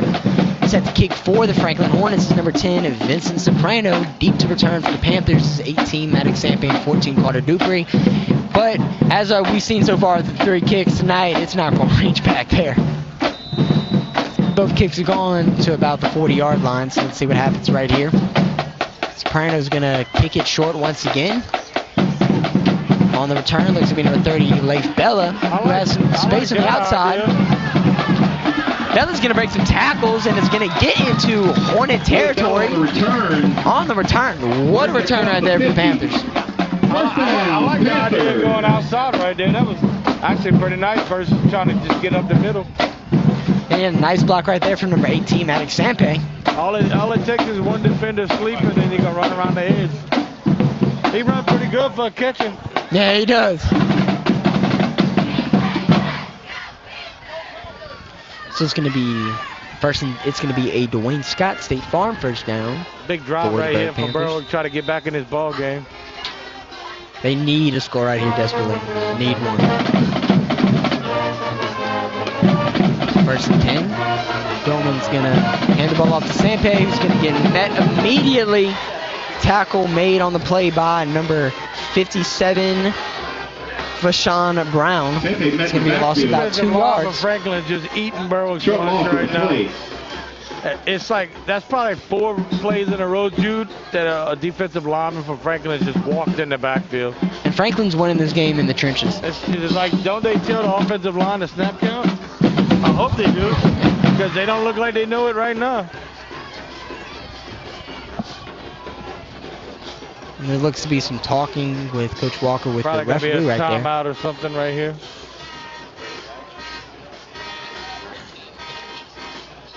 I wonder what the argument's about. I got no clue. Maybe something to do with the tackle. I don't know. Oh, they had 12 men on the field? I did see 51 running around like he didn't know where to be. That could have been a possibility. So they're not going to throw a flag with 12 men on the field? That's kind of crazy. I think a referee would count the players. He did look like he wasn't supposed to be where he was because he was jumping around and spinning and like I don't know what to do or where to go. That would be pretty crappy if that's a missed flag right there for the Panthers. Yeah, because I mean that deep official has one job to count to 11. We're talking about defensive players sleeping on their job. Might have a referee sleeping out there. And I mean, if it's 12 men on the field, that's an easy 5 yards to the Panthers compared to a loss of 2. I mean, that changes everything. Especially when you got a guy running around like you don't know where to be. That's kind of like a dead giveaway. Yeah, I mean, that should be an automatic cue right there. And it looks that they're not going to throw the flag, so that's pretty crappy on the officials right there. Yeah, I mean, you got one job back there. And you're not going to throw it. To count to 11 and look at the clock. And it's going to be a timeout right there for the Panthers. Now Coach Walker's going to call another timeout because he wants to chew on the official a little bit more. Timeout brought to you by Dickie Fitzgerald from State Farm. I don't blame him. I mean, if it was 12 players, you got a good point right there. Yeah, that's an easy 5 yards. All right, we'll be right back. It's 95.3 FM KQKI. The Franklin Hornets leading the Berwick Panthers 14-0 State Farm High School football.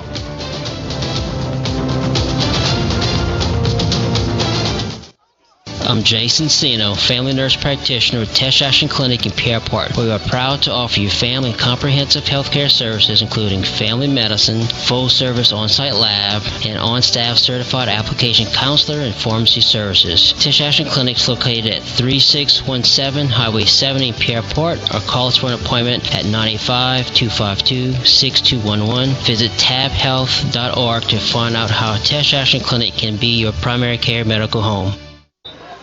And we are back.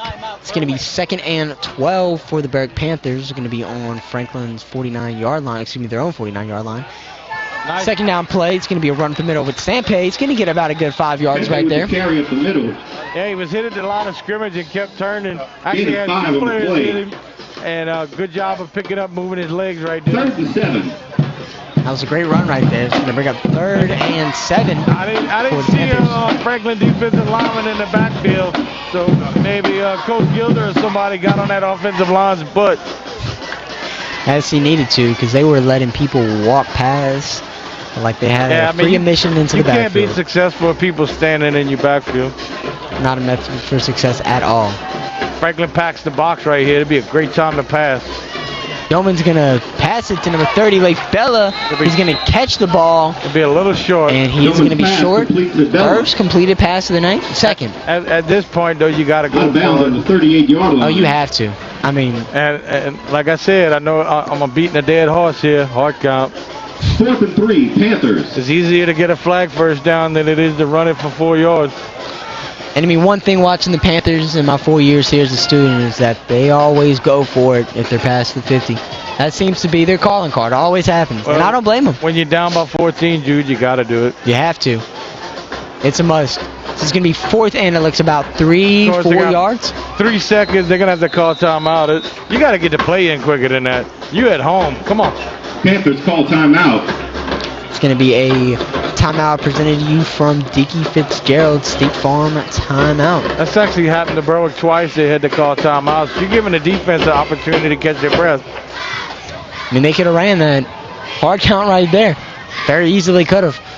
So, Panthers just got to play with more urgency right here. And I mean, as you mentioned, we're at home. That's a good word right there, Jude. You hit it dead on the head right there. They need more urgency. I mean, you're down 14-0. You got to play with that sense of tempo. Yeah, you got to play like you're down 14-0. Not like you have a lead. You know, a lot of coaches say don't look at the scoreboard. I say, no, look at it. Yeah. Because you've been getting skunked in the first quarter. I mean, you can look at it whenever you're winning, but not whenever you're losing by 2 possessions. I mean, that's something that you got to pay attention to. So it's just fundamental, Jude. If you do the little things, the big things happen. And you said it. And that might perfectly. be do a reach block somebody else downfield. You know, do a little something extra, and good things happen. And you said the little things will be a big factor tonight, and that's one of the little things right there. One extra block may free Sampe for 40 yards right here.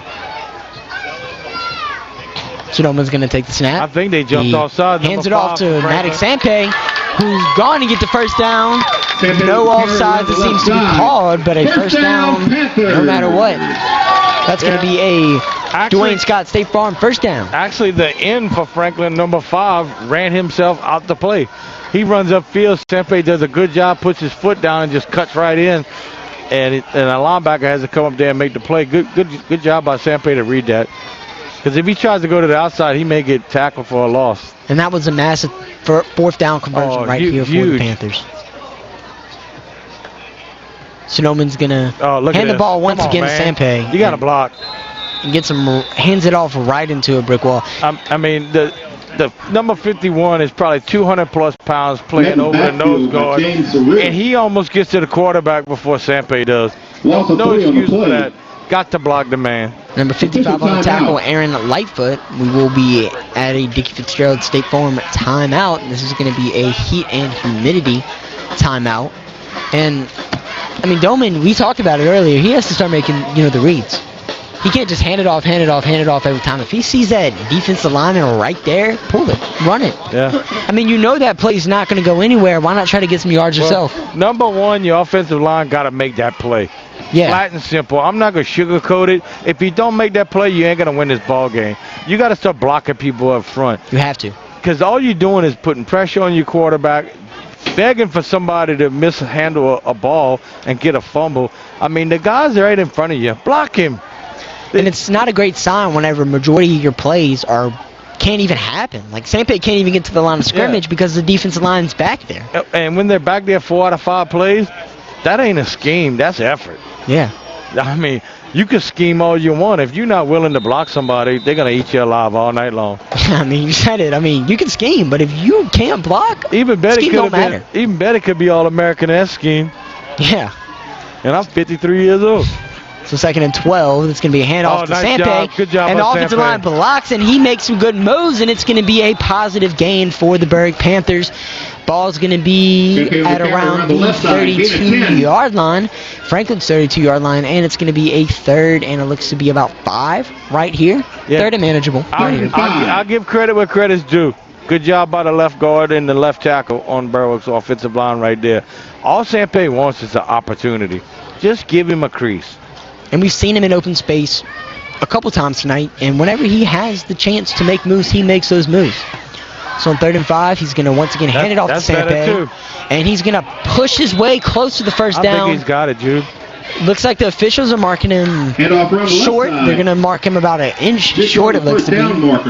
Ain't it beautiful when he's not having to run for his life in the backfield and you can actually run some offense? It's a beautiful thing. Because as we've seen back-to-back times here, they've had positive ball movement. And it's going to be 4th and 1. Well, this time you got time to do a hard count. You do. You have 15 seconds on the play clock right here. Just try to draw them off sides. They better hurry up, though. They got to play with that urgency. And they're walking to the line. We're not seeing a hard count happen right here. No. You would hate to have to see a timeout burn. Doman, 1 second on the play clock, and they're going to direct snap it to Leif Bella, who's going to get a Dwayne Scott State Farm first down. I actually thought he false started. I didn't realize he took the snap. Me too. I'm looking. I'm like, Doman. I'm like, what's going on? 1 second on the play clock. That would be a great play. Still got plenty of time.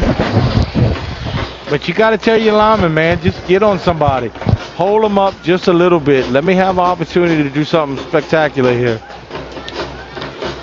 So it's going to be 1st and 10 for the Berwick Panthers. Ball is going to be on the, looks to be about 27-yard line. Uh-oh. Oh, and that's a miscommunication right there.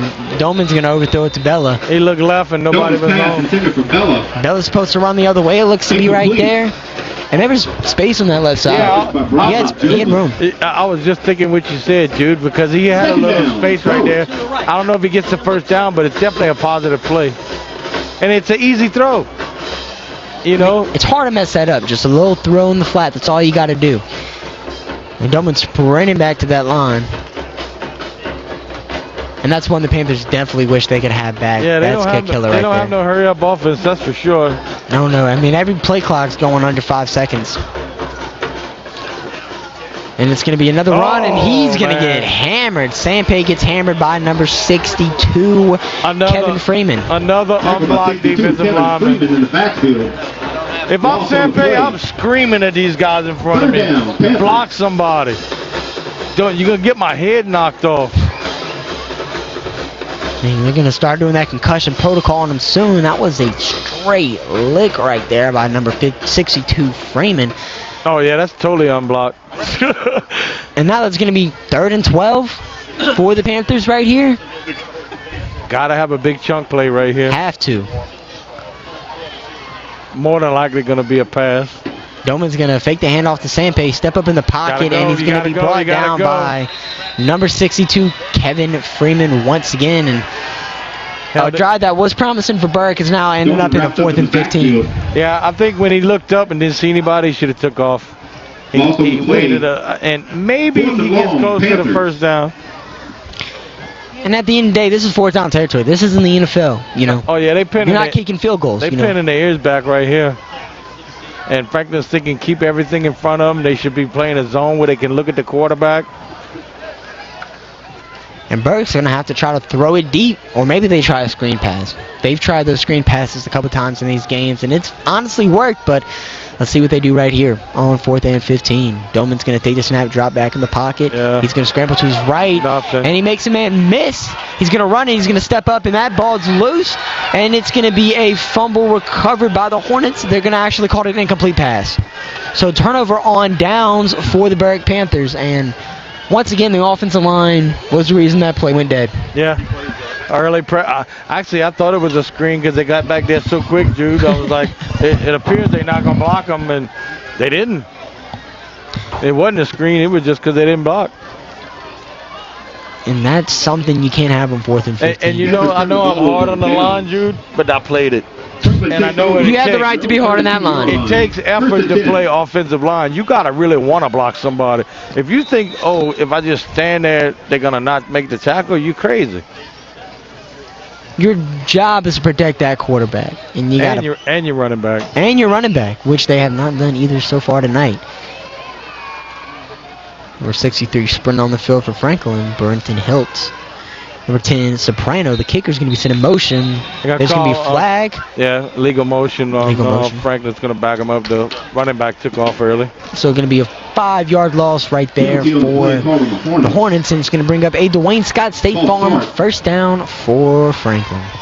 You still got 2.5 minutes right here. If you can make something positive happen, you can get your offense the ball back. Because you got to remember, Franklin gets the ball in the third quarter. And another thing important to note, both teams only have one timeout. Yeah, they burned quite a bit. So Berg gets this ball back. They're going to have to start designing some chunk plays real quick. But Franklin's thinking the same thing too. So it's going to be 1st and 15 for the Hornets. Yeah, I mean, Franklin's in no rush right here. They got a two touchdown lead. And they get the ball back after halftime. Right. So Perry's going to hand it off to number 3. He's going to make some people miss. He has some space. He's breaking more tackles. He's making more people miss. And he breaks another tackle. He's on the 20. He has one man to beat, and he walks into the end zone. And for the 3rd time tonight, Perry's going to have another touchdown. Or not Perry, number 3. We don't have his name on the roster, but he's well over 200 yards. Oh, yeah. Between receiving and rushing, he's that's his 3rd score. 3rd score. To my count, and if this was fantasy football, I'd want to have him on my team right now for sure. Yeah, he's eating Berwick alive. He just has that speed on the edge, and they're taking bad angles at these tackles, and they can't bring him down. I think Franklin knows what to do now, how to score. Yeah, my game plan in the second half was get number 3 in space. That's all they have to do because it's worked 3 times tonight. He also was the one that had that catch up the seam, too. They're going to be once again going for 2 points. 3 in the backfield, Perry at quarterback. Perry's going to drop back, and he's going to throw it to he's got it. Good an throw. Open number 16. That is Dylan Hawkins. He caught it. 2-point conversion's complete. Nice job of catching the ball with his hands. That was a really nice catch. Ball into a tight window. And that's going to be for your John Cart State Farm scoreboard update. Franklin is up 22. Panthers have 0 with 2 minutes and 15 seconds remaining in the second quarter. So Panthers is going to get the ball back. What do you think we see from Berwick right here before the second half? Well, I know what they're going to get at halftime. And that's going to be a behind chewing. Oh, yeah. I said because Coach Walker is going to rip that offensive line. I mean, you can't sit there and 3 out of 5 plays just have people in your quarterback, running back's face. You got to do. I don't care if you hold. I'd rather see him get a holding penalty than let a guy run right past him like that, Jude, you know? I mean, I would much rather hold somebody before I let my running back get killed. Yeah, because, I mean, as long as you don't try to rip his head off, they're going to let you get away with it. Oh, yeah. They can't even count to 11. You think they can see a holding penalty? Walker's definitely going to say some things to this Panthers team in the locker room. Yeah, he ain't going to be happy. Can't say on radio. But you know what? When they block, they get positive yards, Jude. Exactly. You know, they block 3 or 4 plays in a row. They get a first down. They're moving the football. And what happens? They let a guy run through the backfield again. And what's not helping them out is that they can't get the ball going through the air at all. Well, when you let people run free in your backfield, it completely messes up your timing. And the chances of you having a positive play is very slim. You might want to see Berg incorporate some short passes to this game, a screen, just either by a running back or wide receiver, something. Be creative. So Soprano on the short kick. That's a tough kick. And it's going to be recovered by, looks to be pile people right here, number 29, Michael Patero. Recovers it. So Berg's going to have some nice catch, because that wasn't the easiest ball in the world to catch. Yeah, he made a great play right there. First and 10. And I mean, if you drop that gives Franklin the ball right back. Oh, God. And that's the last thing you wanted. We believe Berwick has 1 timeout, 2 minutes and 13 seconds to go here in the second quarter.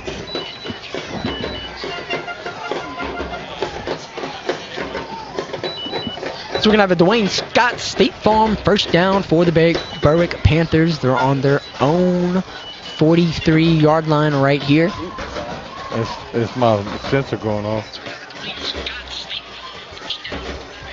The Panthers are going to try to get some points on the board before the second half is over. Or excuse me, before the first half is over. Sampan at running back. Doman is the quarterback. Doman's going to fake the handoff, roll to his right, toss the ball to a covered Miguel Melendez, who... That would have been a nice catch, but it was almost there, though. Almost there. There's a flag on the play. And looks like it's going to be a roughing the passer penalty.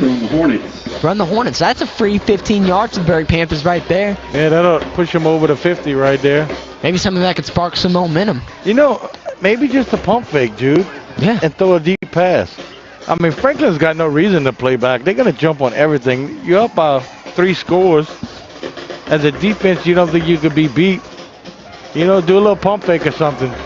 And Berwick has speed on this offense. Number 11, Miguel Melendez, is a state track runner. He's competed at the state championship for track, so he has that speed. Same thing with Carter Dupree, not a state championship track runner, but he runs pretty damn fast. So on 1st and 10, Doman's going to fake the handoff to Sampe. He's going to roll to his right, step up in the pocket. So going to be a holding, I believe. Oh, but there's going to be a catch. He makes a miraculous catch, and he fumbles. Oh, my goodness. Number 28, Aiden Geisler with the great catch, but then he fumbles the ball at the 5-yard line. It's coming back. As soon as they snap the ball, somebody held the Franklin defender. It's coming back. Fumble at the end of the play. See what the call is right now, here. That was a crazy turn of events. Who recovered it? Because if Franklin recovers it, they're going to decline the penalty. It looked like Franklin recovered it in the end zone for a touchback. That's what it looked like to me. That Berwick offense is... Once again, the quarterback drops back and got 2 guys in his face. He somehow got the ball out, and the ball was caught. You know, first time they threw it downfield. That could be Franklin football. And that's just killer. I mean, even if you catch the ball, great play. But if you don't fumble the ball, then you can still keep the ball with a chance to get more points in the board before the first half is over. Be a touchback. Well, you know, if you're Berwick and you get the ball on the 1-yard line, it doesn't mean anything because your lineman held. So it comes back either way. Now, the only thing about this is you get field position, but Franklin just going, they don't even need to do anything right here. Let the clock run out. I mean, they get the ball on the 20. Last time they were on the 20, they had an 80-yard touchdown. So yeah, I mean, you Berwick, man, you got to put a Band-Aid on it. And it really just seems like a lot is not going right for Berwick tonight. I think that's the nicest way to put it. I mean, even whenever something does, and I know there's a penalty right there, but like, let's say that penalty doesn't even happen, you still have a chunk play, and he fumbles the football. I mean, got to give yourself a chance. 1, 2, 3, 4, 5, 6. Doing the referee's job, huh? They got 12 on the field right now. Oh, they do? Yep. They better call it. No, it's 11. I'm sorry. I counted somebody twice. It's going to be a handoff to number 0, Joseph. He's going to get back to the line of scrimmage for no gain. Right side, brought down by Aiden LeCompte. No gain on the play.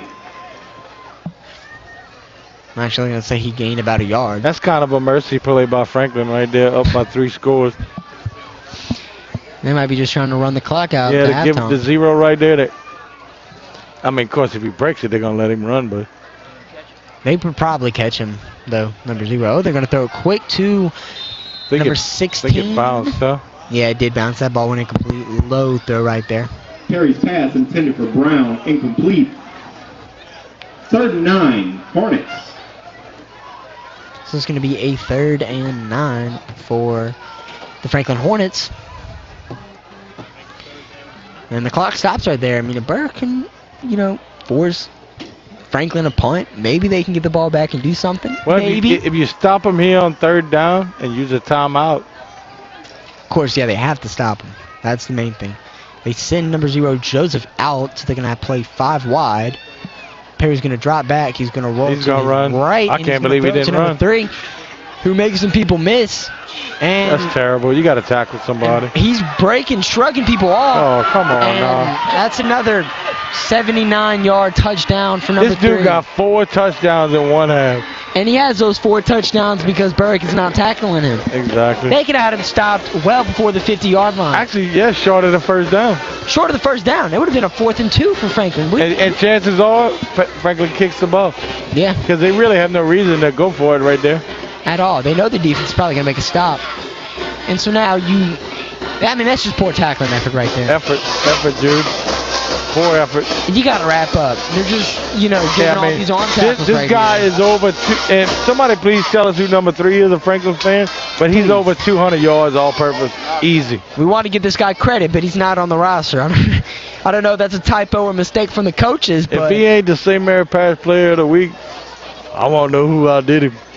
I think he got it right now at halftime. He should.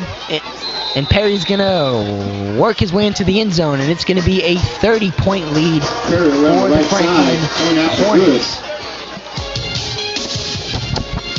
And we will be back. And you're listening to and watching State Farm High School football game of the week as the Franklin Hornets are leading the Berwick Panthers 30-0 with 55 seconds left to go in the first half. 95.3 FM, KQKI. When it comes to a stroke, every second counts. That's why Thibodaux Regional Health System is proud to be the only primary stroke center designated by the Joint Commission in a 7-parish area. Our advanced stroke certification means more than just a title. It means life-saving care.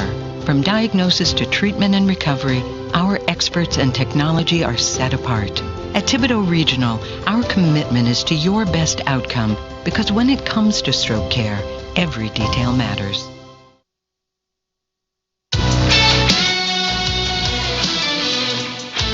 And we are back. For those that are just tuning in, Franklin is up 30-0 after a 79-yard touchdown. There's 55 seconds remaining in the game, and number 10, Soprano, is about to kick the ball deep to Berwick. I think they offside, yep. It's going to be a short kick. There is no flag. And Dupree muffs the kick.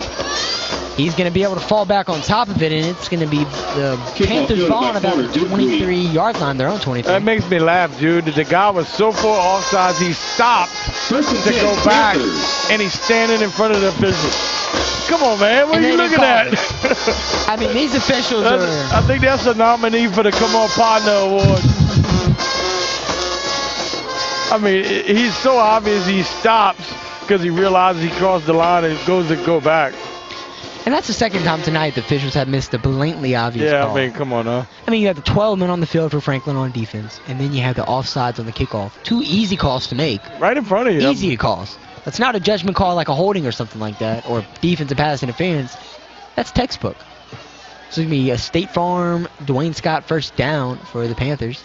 Doman's going to drop back to pass. He's going to step up in the pocket. He has a bunch of people to beat, and he's going to complete the pass to Lake Bella. Good break. Bella's going to break a tackle, and it's going to free, and that's a killer for the Berwick Panthers. Oh, no. And then another they're going to touchdown. score a touchdown. Golly. I mean, number 15, Ventil Burnell is going to score for Franklin. And whenever you thought it couldn't get any worse, it gets worse for Berwick, and that's a killer right there. The only thing worse than that is they get the ball in the third quarter. Franklin. Yeah. You know, I can't fault Bella though. I mean, he threw a lot of effort right there, but you got to squeeze the football. And the worst part is he fumbles the ball and nobody reacts to it. I mean, it's right there. Franklin fouls on it. And then that, too, nobody made a tackle. Yeah, Franklin would have been happy just to go down. Yeah. But they're like, well, okay, nobody wants to tackle me. I'm going to run around in. And he had a bunch of Berwick Panthers around him. Like, we couldn't even see him. And then, actually, he breaks out this pile and scores a touchdown. Unbelievable. Yeah. And they're going to once again line up for the 2-point conversion. Perry's going to be not alone in the backfield. He has number 0, Bridget Joseph, back there with him. And looks like they're... Now they don't have enough players on the field for Franklin, but I don't think they needed to score 2 points. Yeah, they don't need to at all. And they're going to get up there. Oh, no. They're going to throw the flag for delay game. Which it really don't matter, but I mean, gives them further yardage to make that 2-point conversion. So maybe it makes it a 36-point game than a 38, but same difference. Yeah, 5 touchdowns is 5 touchdowns. Finally, somebody other than number 3 scores a touchdown for Franklin.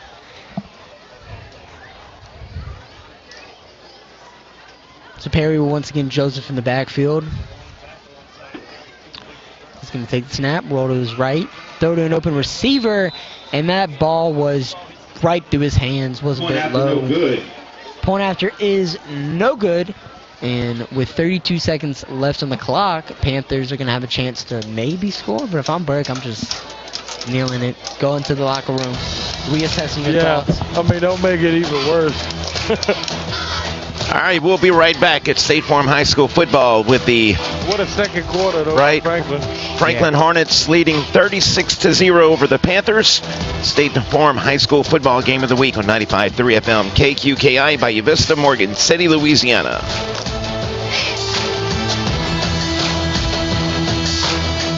Core Sports Performance offers training opportunities for athletes for ages 8 through collegiate level and non-athletes alike. We take a functional approach, ensuring proper movement patterns and scientific-based training and recovery principles. We offer sports performance training programs. Adult opportunities include one-on-one, semi-private, hybrid training models which combine online programming using our Core Sports Performance Training app and an in-person private training. Let us help you reach your fitness goals at Core Sports Performance, 611 Brashear Avenue, Morgan City. All right, and we are back. That was a pretty quick turn of events right there, but extremely fast. Very, very fast. They were trying to break a world record out there. Yep. But we go hold up the orange glove and say, "Hey, media timeout." Yeah, really. Need to have the guy with a red shirt down there holding up a clock. But yep. I used to tell Brian I wanted that job. That dude probably makes $150,000 a year to hold up an orange mitt. Right. And look, only about 21 weeks out of the year? Yeah, he gets to fly around all over the country. Yep. Get to eat a lot of great food. Oh, yeah. I wonder if they call him the mitt guy. Going on Indeed, search up mitt guy jobs. I'm going to be that for Halloween. I'm going to paint me a mitt orange. I'm just going to stand on the side of the street and hold it up. Right. There are times that and there's a flag down, but there are times that they will say, hey, if you want media timeouts, they work with us. But it depends on if the crew is accustomed to working with media or not. Yeah, I think the only category Berwick leads tonight is penalties. Man. And it feels like there's been a ton of timeouts in this game, too. There has been. Jeez. That first quarter was pretty, well, I don't think it was a score in the first quarter. I think Franklin's done all the scoring in the second. Yeah, which is absolutely crazy. 36 points in one quarter. Or 28, whatever it was. Maybe they got one in there, but still they scored a bunch in this third quarter. And a lot of chunk plays, too. I mean, all of their touchdowns were easy. Oh, let's see what the flag is right here. No, they're waving it off. They're waving it off. So it's going to be Panthers ball on their own 43-yard line. Maybe they try to push this ball deep downfield. Try to get something out of it. I see maybe you try to see what happens on first down. Hey, well, they had a couple opportunities in the flat. Of course, Bella fumbled that last one, but they've thrown a couple wide open receivers in the flat, so the edges are there for them.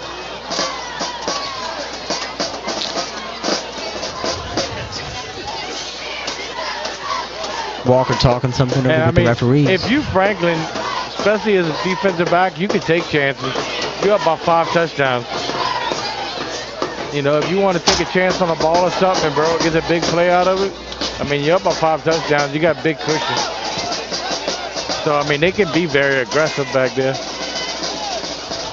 So they're going to come out the nickel. They got 6 defensive backs. Well, I think that one guy's going to be a linebacker, but...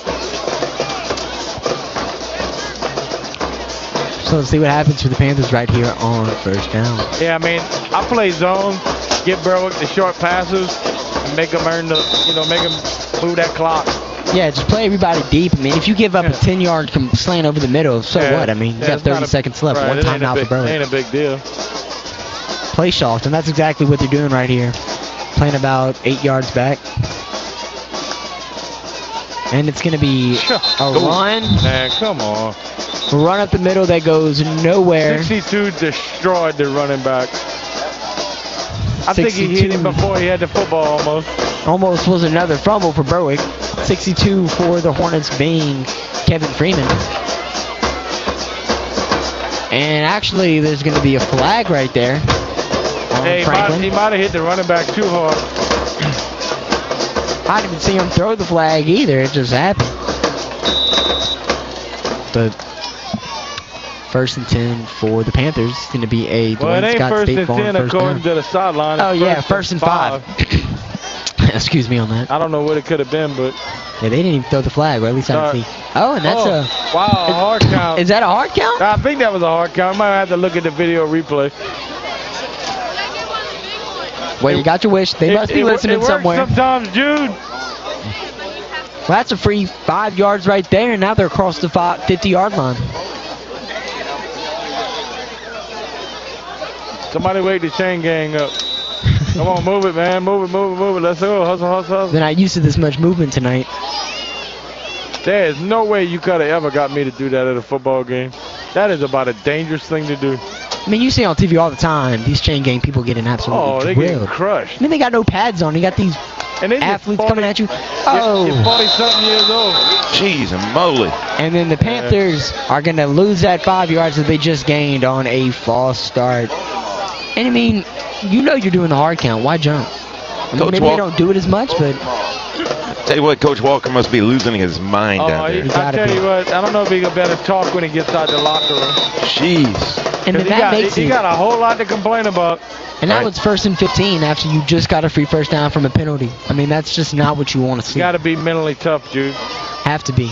And doesn't look like he's seen this so far tonight. Doman's going to hand it off to Sampe, who gets about the yardage they just lost back. Plus a few. There's going to be 20 seconds left on the clock, and it looks like they might just be draining it. Gain of 6. And 2nd and 9, Panthers. Hey, take a long shot right here. Can't hurt. No. You down a stack, just soon go for it. And they say, nah, that's good. They're just going to go to the locker room. Might as well. So your halftime score, giving you a John Cart State Farm scoreboard update. Franklin 36, Berwick 0, and we are now into halftime. Ladies and gentlemen. And we'll be right back. These messages. 95.3 FM KQKI, Bayou Vista, Morgan City, Louisiana, the KQKI Digital Video Network, and State Farm High School football as the Franklin Hornets lead the Berwick Panthers 36-0 at the half. Looking for half and half winner for tonight. That's reputable and affordable? Awapaho Litterbox Rentals is a third-generation company that has been locally owned and operated for 50 years and makes dumpster rental simple, cost-effective, and convenient. Awapaho provides the fastest service in town by using flexible scheduling and saves you money with no hidden surcharges. Call Awapaho Litterbox Rentals at 985-384-0703 and let them take your trash. Hey, South Louisiana, I'm Joey Doman here at A.J. Doman Chrysler Dodge Jeep Ram in Berwick. We have kept a family atmosphere for nearly 35 years, and our number one thing our customers tell us is this was the easiest buying experience ever. All Chrysler, Dodge, Jeep, and Motor Trend Truck of the Year Ram 1500 all come with a free lifetime powertrain warranty. Check us out in person or on the web at ajdoman.com. No games, no hassles, just good family sales and service at A.J. Doman Chrysler Dodge Jeep Ram at the foot of the Morgan City Bridge in Berwick. When you shop G&J Curbside, you'll find products that you won't find anywhere else in the area. Shop GJCurbside.com for exclusive products, including Dano's Seasoning, Black Rifle Coffee Company, Matt and Steve's Pickle Bloody Mary products, and the list keeps growing. Visit GJCurbside.com to see their extensive list of grocery, household products, and even home decor. This is Eric Lynn. On behalf of the Lynn family and the G&J staff, we appreciate your support. Please visit GJCurbside.com. From our curb to yours. GJCurbside.com. Palomar Shipyard, locally owned and operated by the Hidalgo family, proudly serves the marine industry with new construction, conversions, and repair services, all backed by top quality workmanship. Built on a foundation of safety, commitment, and community pride, Palomar provides a safe workplace for their family of employees and continues to be a leader and a supporter right here at home. From everyone at Palomar Shipyard in Morgan City, good luck to our local students and athletes. It's high school football time again, and your local pick-a-pack in Bayou Vista has all the fixings for a dynamite tailgate party. They have your favorite soft drinks and water. Plus, they have party platters featuring Tony Sachery's crispy fried chicken tenders, boudin balls, egg rolls, and more. Team that up with their friendly fast service, a smile, and high school football, and you've got a winning combination. That's Pick-a-Pack, located on Highway 182 in Bayou Vista. Open 7 days a week. Best of luck to all of our local high school football teams. Well, you can enjoy the entertainment down on the field.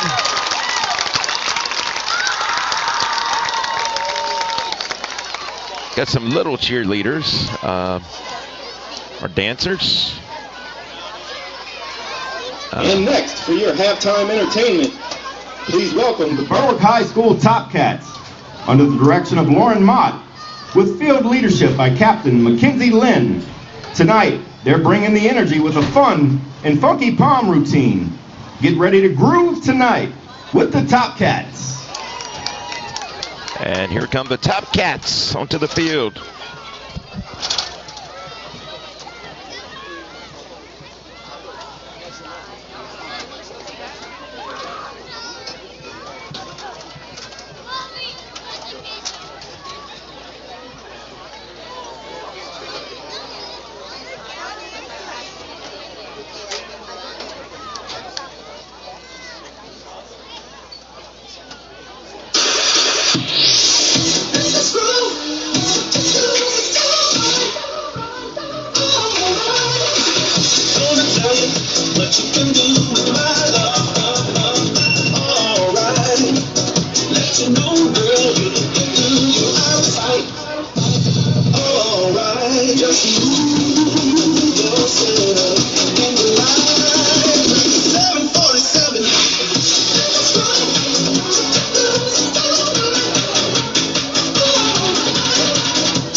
Excellent job, Top Cats. That performance titled Groove Tonight, Berwick High School Top Cats.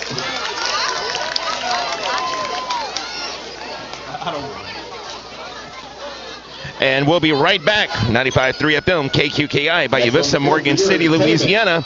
And the Sound of Pride is coming up next. We'll be right back.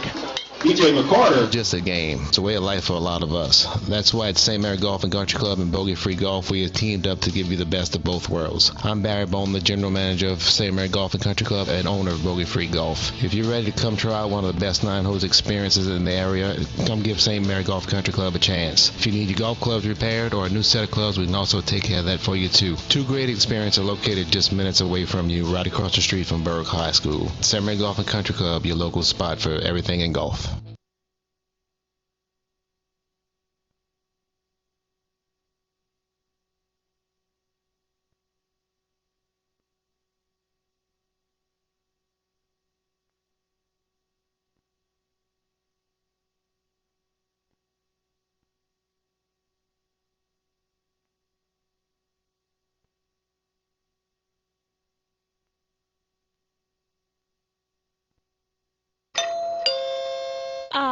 the sound of my doorbell. It means a brand new package is waiting for me. What treasures did I order this time? I'm so glad my State Farm agent helped me combine my home and auto insurance to get a rate that fits my budget. I don't have to give up what I love. Oh, coming. For surprisingly great rates that fit any budget, call State Farm agents John Cart and Carol Folse in Bayou Vista and Dwayne Scott in Morgan City today. Individual premiums and budgets will vary by customer. All applicants subject to State Farm underwriting requirements.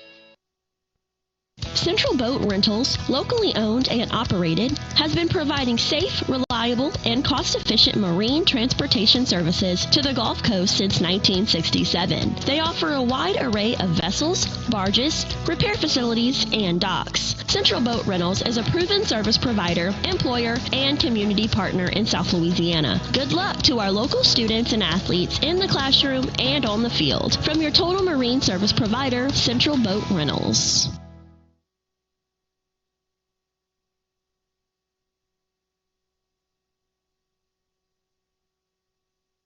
Who that say they're gonna beat that pain? Ponder.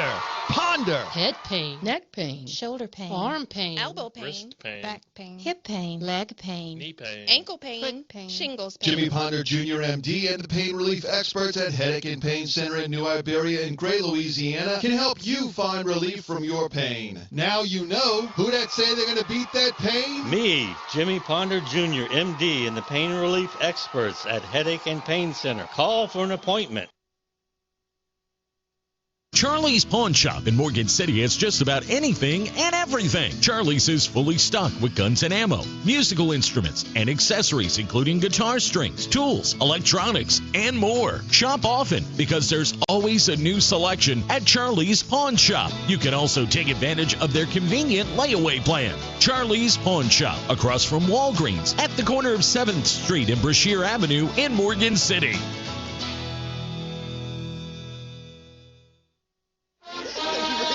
And welcome back at State Farm High School football as the Franklin Hornets lead the Berwick Panthers 36-0 at the half. And now we'll enjoy entertainment by the Sound of Pride Band of Berwick High School.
And of course, you're watching and listening to the halftime festivities here at Berwick High School as the Franklin Hornets are leading the Franklin Hornets are leading the Berwick Panthers 36-0. Of course, it's just been one-sided in the first half. We're going to bring in, we're going to let Robbie eat, but we're going to go ahead and bring in Jude Jets. Jude, I tell you what, It's been brutal on the Berwick Panthers, hasn't it? It's been brutal. I mean, the first quarter, a little close. Looked like it was going to be a competitive ball game. At least a defensive shootout.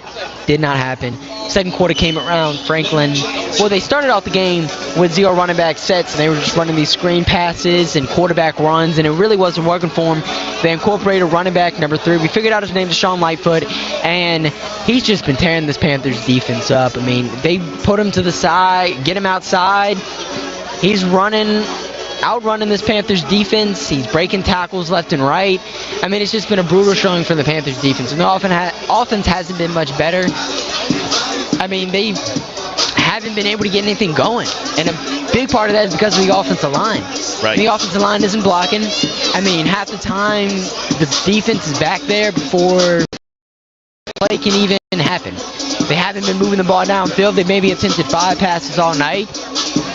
I mean, this is a team that is built to not play from behind. They are a run-first team, and whenever you get behind as big as you are right now, you're going to have to try to start passing the ball.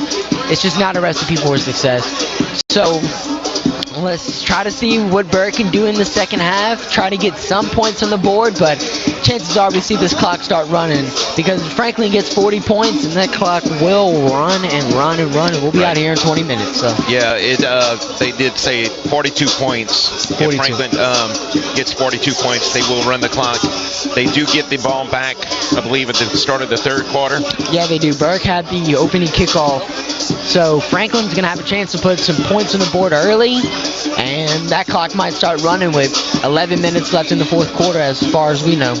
And we want to go ahead and thank our sponsors, State Farm agents, John Cart, Carol Foltz, Dickie Fitzgerald, and Dwayne Scott.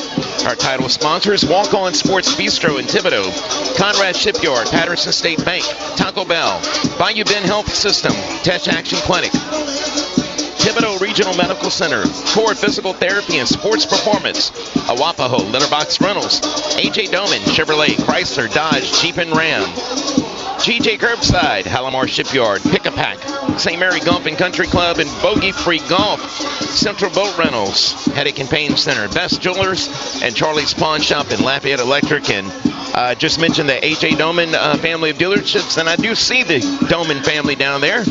And so I want to tell them hello, and of course, all of our sponsors. And if there are others here in the stadium, if I don't see you, I miss you, I apologize, but want to thank all of our sponsors for making it possible for us to bring you high school football on 95.3 FM KQKI as we get ready for the second half of action here on KQKI. All right, June, and you let you take it away. And you mentioned the Doman family being down there. They also got a kid on the field, too, being quarterback in the Panthers tonight as well. Absolutely. So let's hope to see some better play from him in the second half. But, you know, it's just really going to be interesting to see what Berwick's strategy is right here.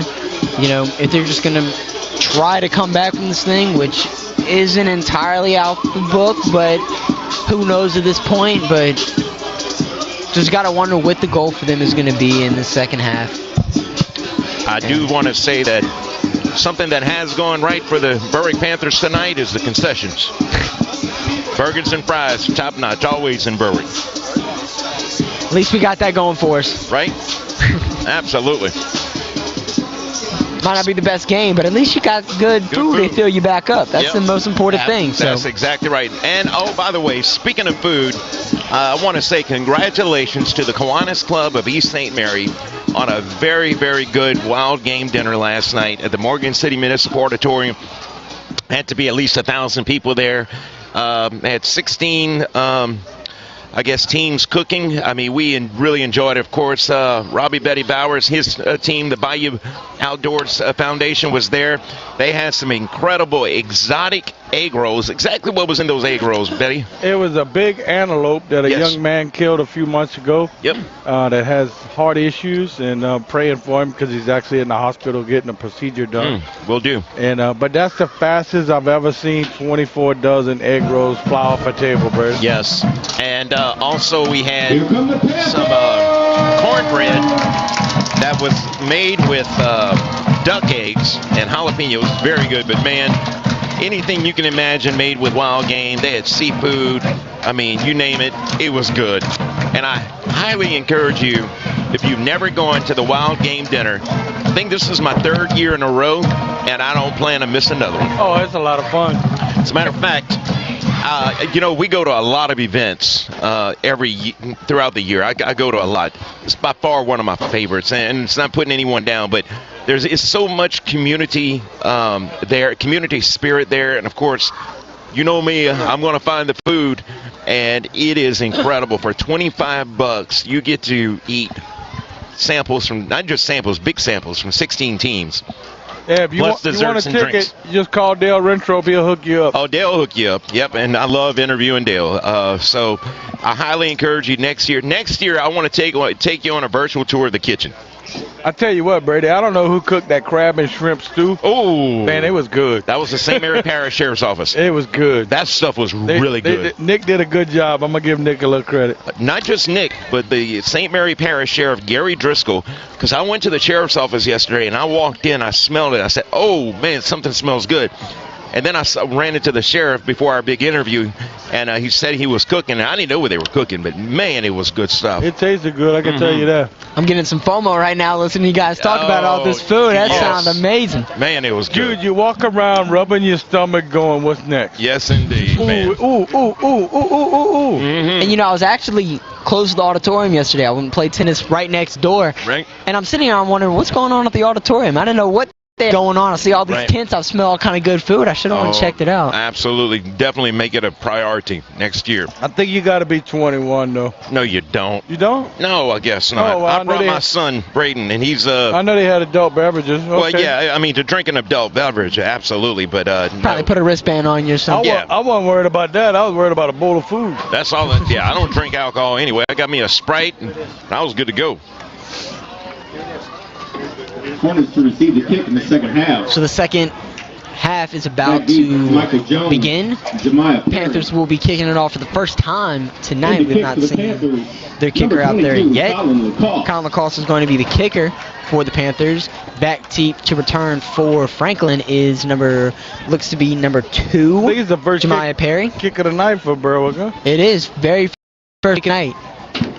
And also back there looks to be number 13, Mark Jones. Or maybe number 23, Michael Jones. It's going to be an offside kick. Got a chance. And that is a Berwick successful onside kick. Maddox Sampe looks to be recovering that kick right there. And that's a great start to the second half for Berwick.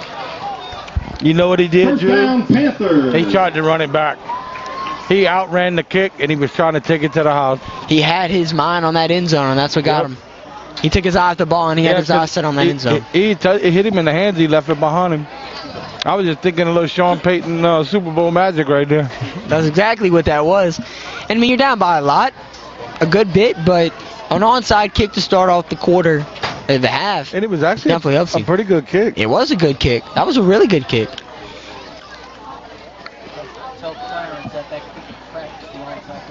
Jude may be a little young to remember what happened that night in the Super Bowl. I didn't watch the game, but I've seen highlights of it, though. There you go. I figure you probably did. That would turn the tables for the Saints, and of course resulted in them defeating the Indianapolis Colts. Excuse me. And they had a rookie punter doing that kick as well, Thomas Morstead. Sure did.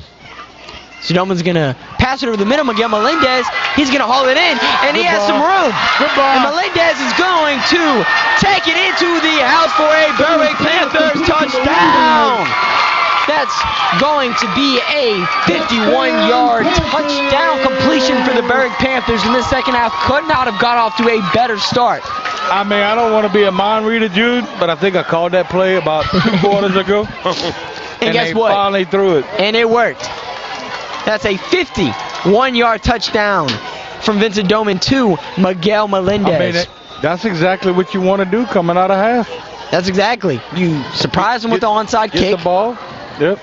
And I wouldn't be surprised if we see the Panthers attempt another onside kick. Now, what do they have to lose? I don't want to think that we're not doing our job, but we hadn't had a red zone timeout for Mr. Carol Falls yet. Mr. Poor Carol Falls. And it's like 6 touchdowns, and none of them have been in the red zone. So we're going to have a Wildcat to Carter Duper, and he's going to get in. Yeah. So it's going to be 36-8 for the Berwick Panthers. Point after taken in by And with 11 minutes and 47 seconds, 13 seconds go at the clock, and the Panthers already have their most 2 exciting plays of the night. And we will be back, ladies and gentlemen, KQKI. State Farm High School football, 95.3 FM, KQKI. Bayou Vista, Morgan City, Louisiana, and the KQKI Digital Video Network.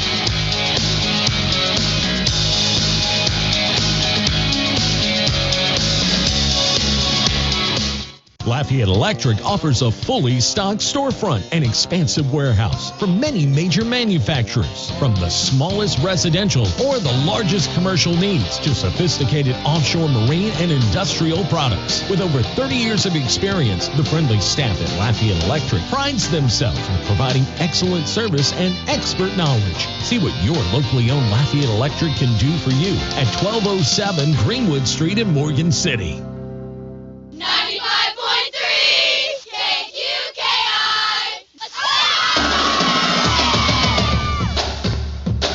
And ladies and gentlemen, we are back. For those of you that are just tuning in, the second half started off with an absolute bang. The Berwick Panthers were covering an onside kick and the very next play score, 51-yard touchdown. Miguel Melendez on the touchdown, and now Kyle McCoss is set to kick off for the Panthers. Do we see another onside kick? I was just thinking that, Jude. And we do. The same thing, bounce. And the Hornets are going to recover at that time. Much better job of using his hands right there. He didn't have his mind on the end zone. I'm sure their special teams coach chewed him out about that. Yeah, I think his eyes were big on that first one. So now the Hornets are going to start off. Yeah, the only bad thing is position. when it don't work, they get the ball in like great field position. And at this point, Berg probably is just taking the chance. I mean, you're down by so much, you almost got to start kicking onside kicks every time you score. Well, that and you're going to have to take chances on defense, blitz some people, rely on your defensive backs to stay in man coverage. Just try some things out. You got to. I mean, you can't just sit back and keep getting punched in the face.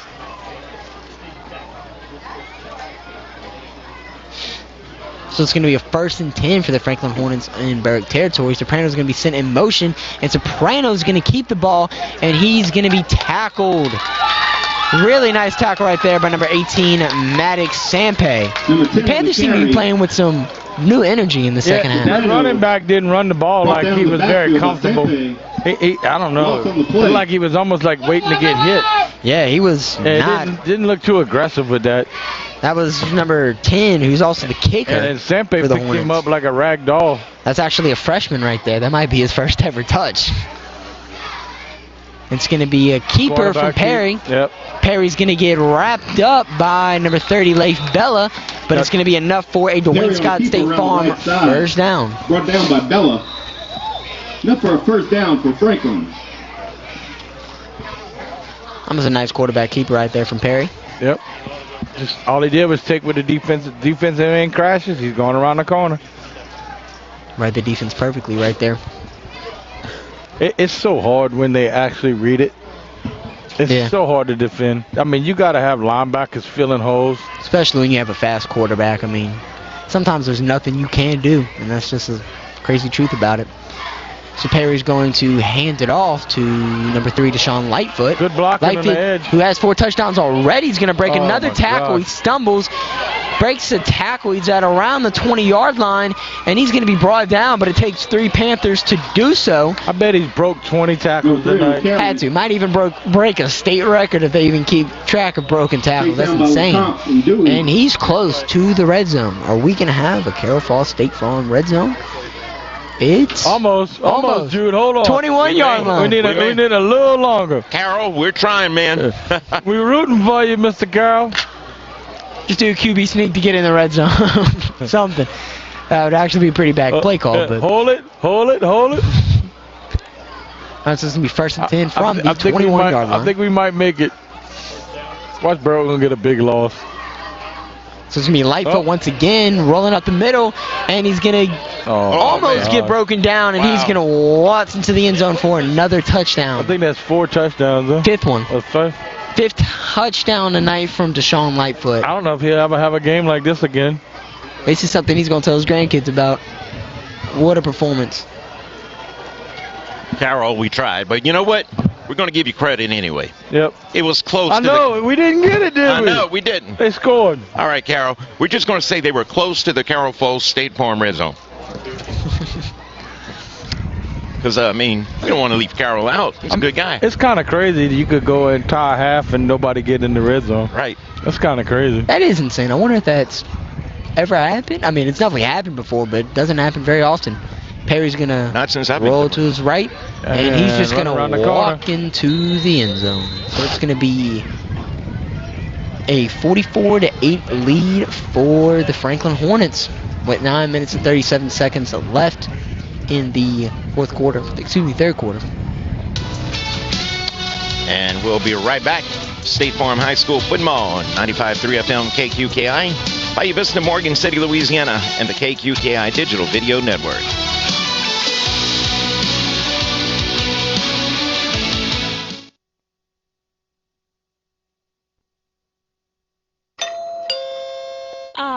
The sound of my doorbell. It means a brand new package is waiting for me. What treasures did I order this time? I'm so glad my State Farm agent helped me combine my home and auto insurance to get a rate that fits my budget. I don't have to give up what I love. Oh, coming. For surprisingly great rates that fit any budget, call State Farm agents John Cart and Carol Folse in Bayou Vista and Dwayne Scott in Morgan City today. Individual premiums and budgets will vary by customer. All applicants subject to State Farm underwriting requirements. And we are back with 9 minutes and 37 seconds left in the third quarter. The Franklin Hornets are up 44-8 over the Berwick Panthers. Deshaun Lightfoot just scored his 5th touchdown of the game. And now number 10, Vincent Soprano, is about to kick it to the Berwick Panthers. I would say kick it deep, but he hasn't done that so far tonight. It's going to be a squib kick. Nice catch. And he just fell right on it. That was a really good play right there. That's a good catch by a front line guy. And that's going to be a play made by number 12, Justin Wiggins. Nice play right there from Justin. Panthers take over 1st and 10. Brady, I seen our old cameraman, Blaine Brown, down there in the crowd. He just had a little baby girl. Congratulations to him and his wife. Yeah, congratulations. Yeah, I did see Blaine. Congratulations. Yeah, he had to clown me because I was carrying 2 hamburgers. He said, how many you need to eat? I was like, I'm not even going to explain. These are for Brady. Yeah, buddy. I have a new great niece that was born last Thursday. And Congratulations. Thank you. And a niece getting married tomorrow. So I've been busy too. Brady will be eating the chicken salad sandwiches and spicy meatballs tomorrow. It's going to be more than that from what I understand. They got some good food. Nice little carry right there, about 8 yards. Very nice carry. I've been told crab cakes and everything, spinach dip. Ooh. So yeah, I'm going to be eating good. I was like, really good food. Thanking my sister for now, the only person that loves my mother-in-law more than me is Brady. Because she cooks for Brady. Oh, she spoils him. Yeah, just like my mother-in-law. Oh, yeah. I got it. I got the best mother-in-law. She knows how to take care of me, and you got a great mother-in-law, too. Man, those shrimp deviled eggs, oh, my God. I like the little Smokies wrapped in bacon, though. That's pretty hard to beat. That is hard to beat. I haven't had those yet. Come on, Miss Deborah, you got to step up. Yeah, we don't starve around my house. I bet not. Yeah. So it's gonna be 2nd and 8 for the Panthers, right? Excuse me, 2nd and 2 for the Panthers. Make it take a shot up top right here. Not as well. I mean, it just worked. A little play action. You got single coverage. You got a 1 high safety, but I don't see him getting into that pattern. Doman's gonna hand it off to Maddox Sampe, who stutter steps in the backfield, gets a yard, but it's not enough for the first down. It's going to be 3rd and 1 for the Berwick Panthers. Yeah, I think I'd rather see a little play action right there. You got a receiver at the bottom of the screen, one-on-one. Do a little, let him make a move, do a little pump fake, see if the cornerback will bite on it, and just throw him a lollipop up there, Jude. Yeah. I mean, you ran the run. I mean, you run the ball so much. Might as well just try something new. Well, I mean, take a shot, please. Especially when you got man-to-man. I mean... Yeah, trust your receivers. Yeah, I mean, watch the free safety. I mean, he's almost up with the referee. He's not going to go out there and cover that guy. And is that going to be a false start? Oh, that's a killer. Yeah, when you're down by 4 touchdowns, 5 touchdowns, that's not the right decision. And they are moving that ball back. False start for Berwick. And that just is a killer. When you're down by that much, you got to almost be perfect, Jude. and you got to have some stuff go your way. And false start? Penalties is not the direction you want to go. Man, I don't know, but Berwick's had a lot of penalties tonight. A lot of penalties. A lot. Hasn't been disciplined football. I mean, they probably 4-1 over Franklin in the penalties. And it's been a lot of pre-snap penalties as well. Nothing like holding or anything like that. There was one holding that I can remember, and I'm guessing this is a timeout by Berwick. And it is. Timeout on the field called by the Panthers. It's going to be a timeout with 8 minutes left. That is a Dickie Fitzgerald State Farm timeout. Been a lot of timeouts so far tonight. We've had to say his name a bit. The only holding penalty I remember was the long gain when Berwick fumbled it back to Franklin. But I mean, other than that, like you said, it's just mental errors. Yeah. Lining up wrong, moving, Special whatever. birthday wishes go out to our school resource officer, Officer Chase Landry. It's crazy that, penalty margin might be a little shorter if those referees would have called the 12 men on the field and, that offsides on the special team kick too. And I agree with that, Jude, but you know what? When you got 15 penalties, they really don't 2 of them didn't cost you the game. Oh, no. You can't look at it like that. Not when it's 44-8. Oh, yeah. It's a lot more that's going wrong than the penalties. A lot. Oh, yeah. See what the Panthers do right here on 3rd and 6. I'd like to see the offensive line do some work here in the second half. Get back in this ball game. Get some respect. So on 3rd and 6 for the Panthers. Doman's going to fake the handoff, roll to his right, and he's going to throw it a bit too high for number 30, Leif Bella, and it's going to be a 4th down for the Panthers. Have to imagine this is 4th down territory. You want to bring that down a little bit and put it in front of him, but he was able to get his hands on it. But I don't know. That's a tough catch, Jude. It is, and I don't even know if he makes the 1st down if he makes that catch. Yeah, I mean, chances are he just falls down anyway if he makes the catch, but. I mean, he gets you closer to the 1st down, though, but. I'd rather have his shoulder square to me, looking at me, and hit him in the chest. And that's got to be the 5th time the Panthers have run this play so far tonight. Just roll them out to the right, throw it to the flat. I mean, you're making it easy for him, but I think there was it's not going to gain maybe many yards. One completion on that? Yeah, maybe one. And a lot of pressure. And he's going to throw it over the middle to number 11, Miguel Melendez, who makes a great catch. And Melendez is going has one man to beat, and he's going to go into the end zone for his 2nd touchdown of the night. Melendez is going to take it 49 yards into the end zone. What a catch. Took it away from the defender. He had to reach back for that ball, and he took it away from him. I mean, what a play right there. Yeah, it's good. I'll tell you what. Do you know what that is, Jude? Effort play. Effort play. Effort all day long. I mean, to reach back, save your quarterback on 4th down who's falling back. Which was a good throw from the quarterback, too. Yeah, I mean, and his line gave him a little time. He had pressure in his face, but he had time to throw the ball. That's effort. I mean, when the coaches are going to look at that film tomorrow, they're going to say that's effort right there. That's like we've seen so far tonight. That's not looking at the scoreboard saying we down by 6 touchdowns. That's somebody saying I want to make a play for my team. And a play he did make. And on the 2-point conversion, it's going to be a handoff up the middle to Sampe. I think he got it. And the referees are going to call him in. So the Panthers are able to shorten this lead down by a little bit. It is Franklin 44, Berwick 16. And we've seen 3 straight touchdown drives so far in this second half. But dude, when you have plays like that, you can coach on that. You sure can. You can say, look, this is how you got to do it. Not that. This is how you do it. And look what happens when you do it. As a team, it's 11 on 11. It ain't 2 on 11. And we'll go ahead and keep it here. And as the Franklin Hornets now lead the Berwick Panthers 44-16. I mean, guys, 16 almost unanswered points here. Yeah. In the second half. And it's still really early in the 3rd quarter. Yeah. But, I said, though, Brady, you got to do the right thing, no penalties, and hope for a couple things to happen in your favor. Yeah. And you can get back into it. But, I mean, like Jude was saying, you can't sit there and watch that yellow flag, because that yellow flag will beat you every time. Yeah, absolutely. And if you would have saw this from the Panthers offense in the first half, maybe this is a different game right now. Well, really the second quarter. Because the first quarter was pretty much a draw. Yeah. But exactly. Second quarter is what killed them. And you know what both of the touchdowns were? Passing plays over the middle, which is what they were not doing in that first half. And Franklin just spanked them in the second quarter. I mean, you just got to call it what it is. I mean, that offensive line could not handle the defensive line for Franklin. And Panthers weren't doing anything to change it. I mean, they kept running it up the middle. But let's see if they do another onside kick right here, which I think they will. I'd like to kick it right over the 40-yard line in that hole and tell you guys go get it. Yeah, because there's a big gap right there. Yeah, it's hard to run backwards to catch a football. Let's count them up. 1, 2, 3, 4, 5, 6, 7, 8, 9, 10, 11 on the field. They had 12. One of them ran back off.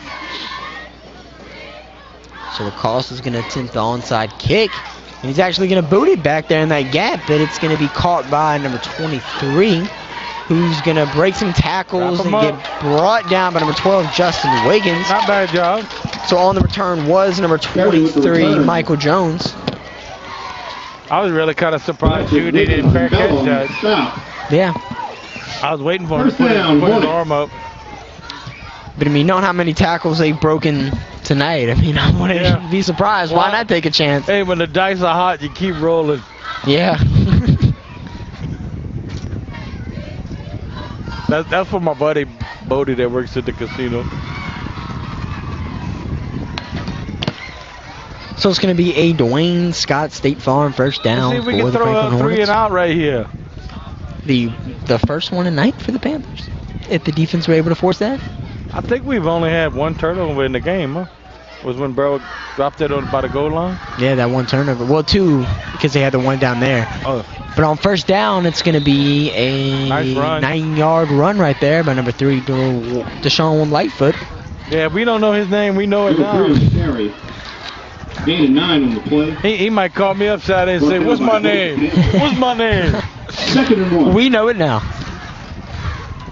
I'm sure my buddy Kenny Boo and Franklin going to give me some mess about that. It's going to be a 2nd and 1 for the Hornets right here. They bring in their big running back, number 0, Bridrick Joseph. Definitely going to run it up the middle with him, see what yards he can push. And he sure does. He's going to be able to churn out about 6 yards right there. So it's going to be a Dwayne Scott first down, State Farm first down for the Franklin Hornets. And whenever you see him come in the game, you know his one purpose is to run it up the middle. Oh, yeah. He ain't going to do nothing fancy. They're going to hand it to him. He's going to put his shoulder down. And get that first down. It's your job to stop me. Or he's either going to be in there to pass block, because he's kind of an extra offensive lineman. A tight end, you know, back there in the backfield.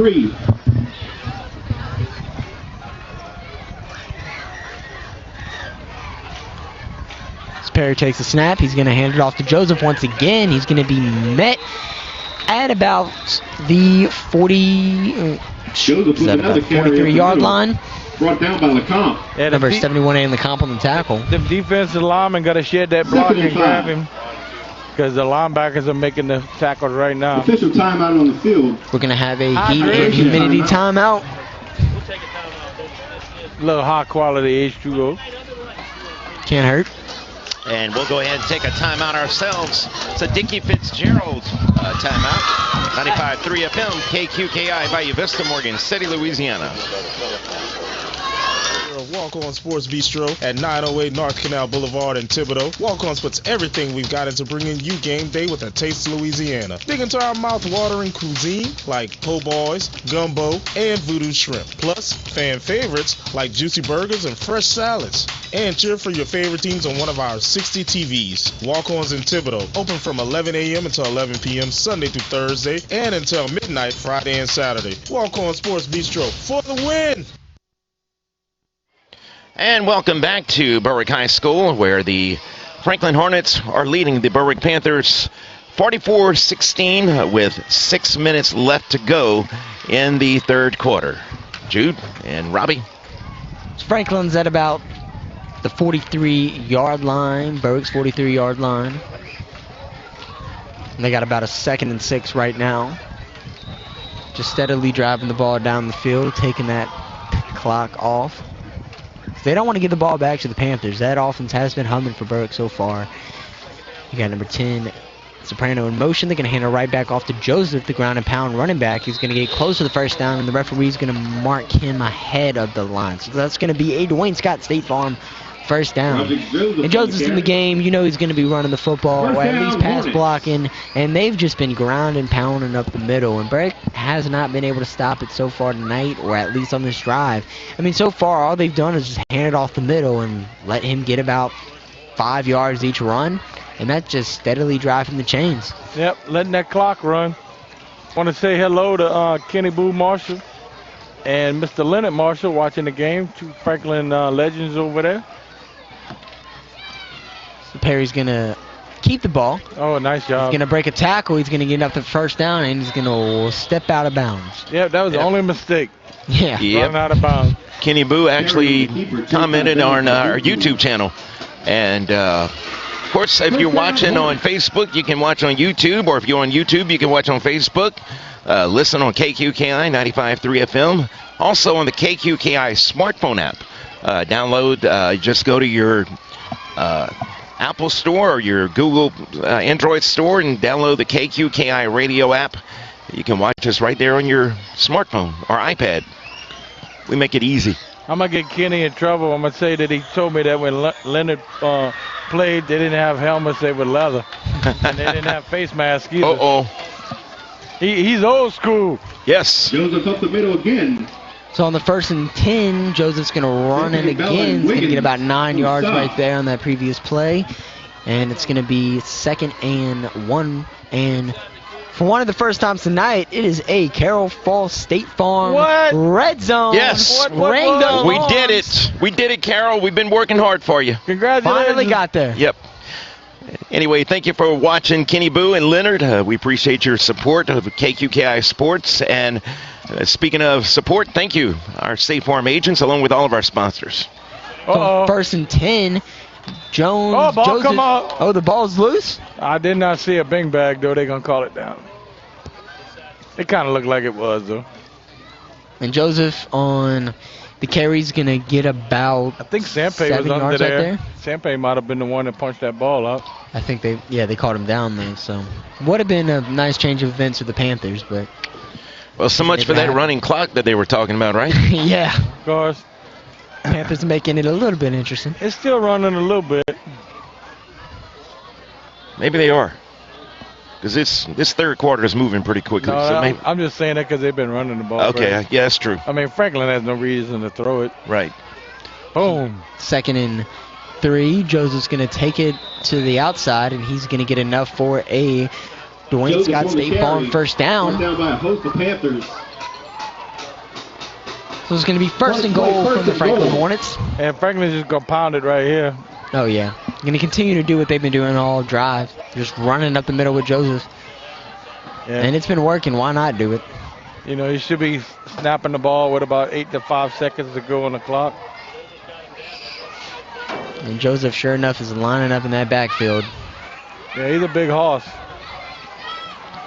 Oh, and it's going to be a bad snap. Wow. And number 52, Kazarion Singleton, or excuse me, number 52, Ventrell Boyd, making that tackle for loss right there for the Berwick Panthers. By Ventrell Boyd.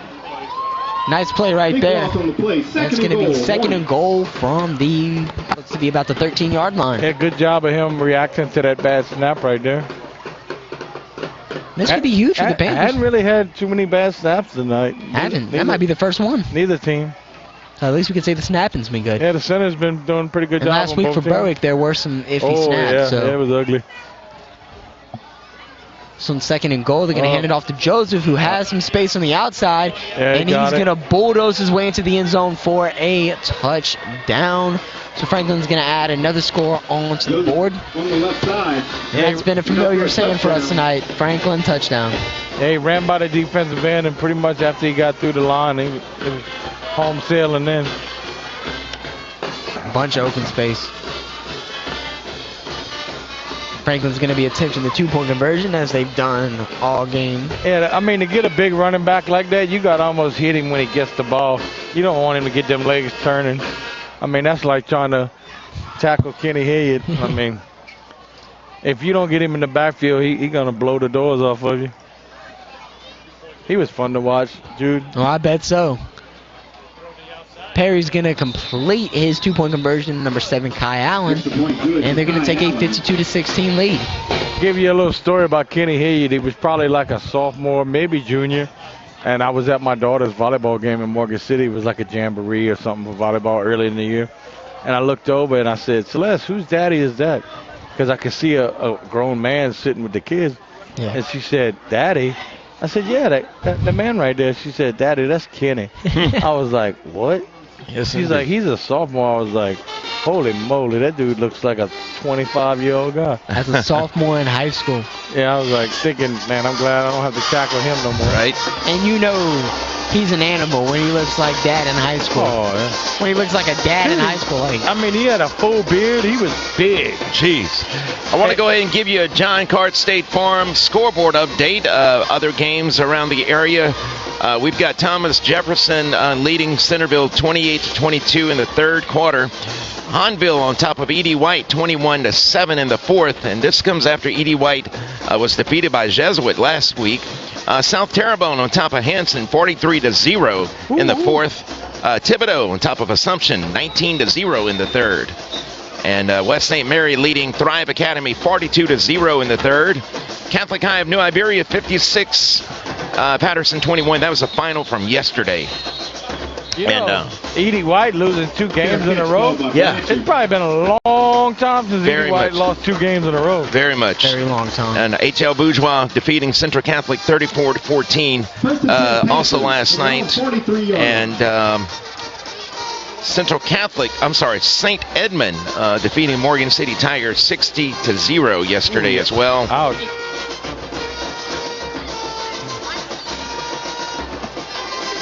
I want to thank, of course, State Farm agents, our title sponsors, along with all of our sponsors, making it possible for us to bring you high school football on KQKI. Our State Farm agents, John Cart, Carol Foss, Dickie Fitzgerald, Dwayne Scott, Walco and Sports Bistro in Thibodaux, Conrad Shipyard, Patterson State Bank, Taco Bell, Bayou Bend Health System, Tesh Health, Thibodaux Regional Medical Center, Core Physical Therapy and Sports Performance, Wapaho Litterbox Rentals, A.J. Doman, Chevrolet, Chrysler, Dodge, Jeep and Ram right here in Berwick, G.J. Curbside, Hallamore Shipyard, Pick-a-Pack.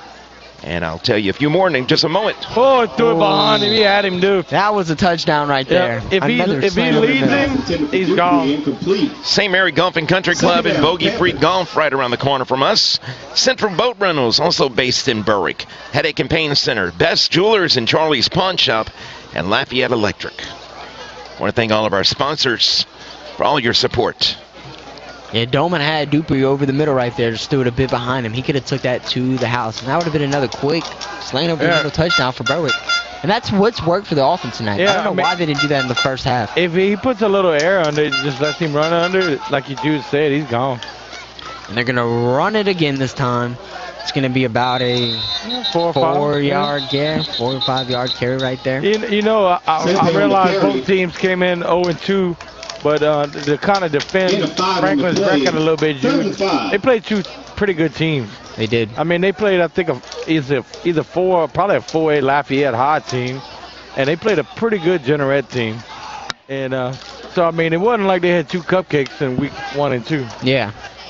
And this game right here might be a testament to how they actually play. Yeah, because, I mean, Franklin is a AA school, so, you know, a win like this might get something started for them. I know to get Kenny excited. Campaign's going to be met at the line of scrimmage, and that's something we've said a good bit tonight. Kenny probably hollering with one hand and got a hot dog in the other. So it's going to be 4th and 5 for the Panthers. They're definitely going to go for this. Throw the football. Yeah. Throw the football. I mean, you're down the slate. I know, you know, they probably want the clock to run, but I mean, they might be ahead about 40 points right now. I can't do the quick math in my head, but I'm going to start calling it HC, hard count. Yeah, might as well. Just clap your hands and don't move.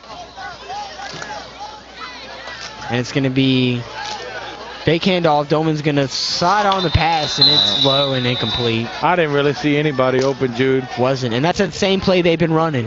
Play action pass, have a receiver open in the flat and try to throw it to him. Well, the thing is, he's always short of the sticks, too. When you're playing zone and you're just looking at the quarterback, it makes it a whole lot easier than when you turn your back to him. you can just look and react like a center fielder.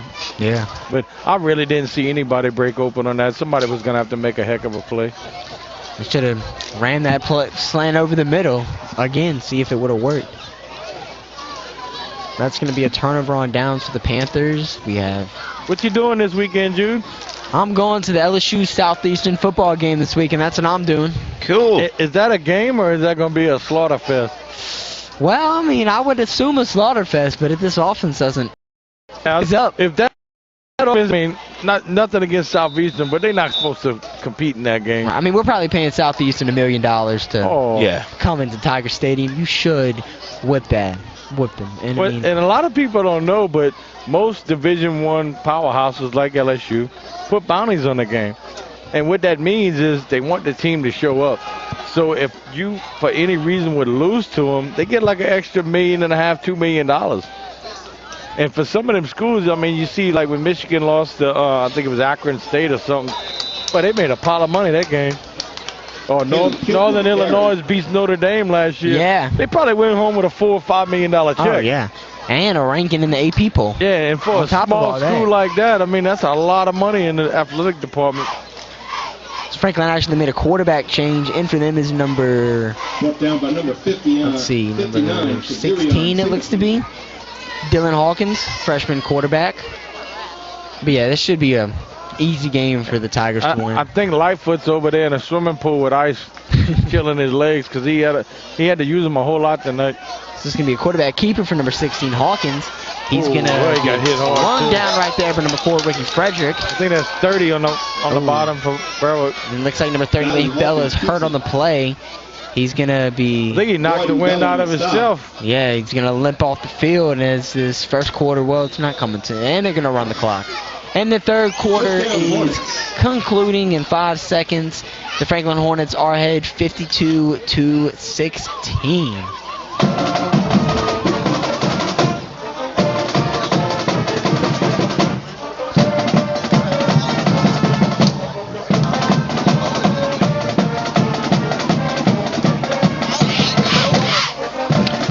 We'll be right back on 95.3 FM KQKI Bayou Vista, Morgan City, Louisiana, with fourth quarter action of State Farm High School football.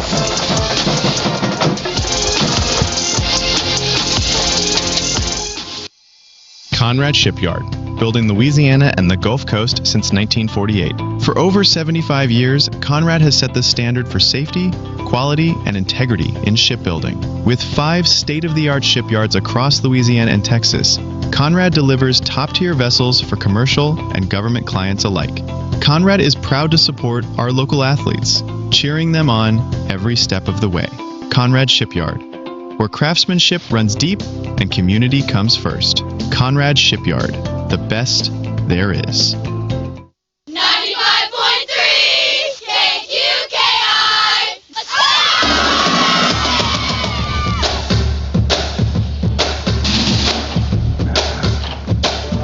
And we are back. For those that are just tuning in, the fourth quarter is starting. Franklin Hornets ahead of the Berwick Panthers, 52-16. It's going to be first down for the Hornets. They're going to hand it off to number 4, Kaylin Kemp. Kemp's going to get about 5 yards on that carry. It's going to be a 2nd and 5 for the Hornets. So what you doing this weekend? I had to think about it for a second. Well, I'm doing a little remodeling tomorrow morning on a rent house, and I guess we can maybe cook some, maybe ball some crabs for the LSU game. Sounds like a plan. I can't go wrong with balling crabs for my wife. She loves them. Oh, yeah. Nothing. I like them too, though. Not a lot can beat a boiled crab. Yeah, I much prefer crabs over crawfish any day. And it's going to be a drop pass right there by number 10, Vincent Soprano, on, it's going to make it 3rd and 5. Incomplete. Yep, and just wake up, go to church Sunday morning, because that's the one thing. You don't have to worry about nobody watching the Saints games on Sunday. Churches ought to be packed. What's your thoughts on the Saints so far this year? Oh, they garbage. Yeah. Overpaid. They got veterans out there that don't need to be playing football anymore, and we sure don't need to be paying them top dollar. I mean, the quarterback. I mean, it all starts with your quarterback, and Saints are just trying to figure it out right now. It's definitely a retooling, rebuilding year. might not be a huge shock if Nussmeier ends up in New Orleans. Wouldn't surprise me. I mean, his dad is the offensive coordinator. Yeah, I mean, that'd be kind of unique that your dad's the offensive coordinator. It would be kind of awkward if they did fire dad at offensive coordinator. You know, a lot of people forget. They know, okay, Drew Brees retired. We're going to be garbage again. And Sean Payton left, and I get all that. But Brady, who went to LSU and became the offensive coordinator, I think was a really big deal for the New Orleans Saints, too, losing him. Because, I mean, he showed his worth. He goes in LSU, and they light it up in 2019. And he's the offensive coordinator for the Bills right now. Yeah. Buffalo is one of the best teams in the league. Yeah, so, I mean, sometimes you forget who really got you there. And it's going to be a timeout from the Franklin Hornets, a Dickie Fitzgerald State Farm timeout on the field. I'm kind of curious to see where Coach O ends up. I mean, he's already stated he's got the itch to get back in it. He did. And I tell you what, there'd be a lot of people that take a chance on him. There will be. I mean, it's going to be interesting. I mean, Virginia Tech recently fired their head coach. UCLA recently fired their head coach. I know he had some run-ins with UCLA, whenever we played him in, 2020? Well, also, Coach O's got connections to the West Coast. He does. Because he was at USC. So we might see him out there. And I don't know if he would go all the way up on the East Coast of Virginia Tech, but that is a prestigious program. They could use somebody like Coach O. I think he would go to Alaska if they paid him $30 million a year. I think anybody would. Coaching is an unbelievable profession in college. You could do a horrible job, get fired, and they still pay you. Because every coaching contract is guaranteed. Yeah, they still pay you. Every contract is guaranteed. It's crazy. So. I mean, there's no job in America unless you sign a contract, and how many people actually do that? That you could do terrible, they fire you, and they still got to pay you. So 4th and 5 pass from Hawkins is incomplete to Walter Webb. He drops it, so it's going to be a turnover on downs for the Hornets. Defensive stop from the Panthers, something we haven't seen since the first quarter. Yeah, I've been saying this for a little while, Jude. NIL's going to end up in high school. It will happen eventually. Oh, yeah. Somebody's going to give some superstar quarterback an NIL deal, and I think it'll be total chaos at that point.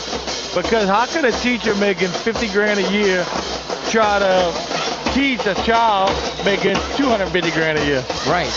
I mean, you see all these five-star prospects like Underwood, who the Tigers had, he ended up going to Michigan because of NIL. I think they paid him like $12 million or something like that. Yeah, ridiculous. But I mean, imagine him getting more than a teacher's salary in high school. I mean, that's just insane. I mean, I don't know if they could actually, I guess they could go to college without graduating high school if they took the ACT or the SAT. But I don't know, because some colleges do require that high school diploma. But I mean, I'm just thinking, what's your incentive to finish high school if you're making $250,000 a year? Yeah. I mean, I think it's a very dangerous line right there. Or even someone like Arch Manning. I mean, in high school, I mean, his clips are being posted all over the internet. So just imagine Peyton Manning and Eli Manning's sons once they get into high school. Yeah, because I want to say it's Eli's got a son fixing to enter high school. So he'll be the next media craze. On 2nd and 10, Vincent Doman's going to carry the defensive tackles along with him for about a gain of 8 yards, make it 3rd and 2 for the Berwick Panthers. That was a strong run from the quarterback right there. Carry those big defensive tackles behind him. Keeping his legs turning.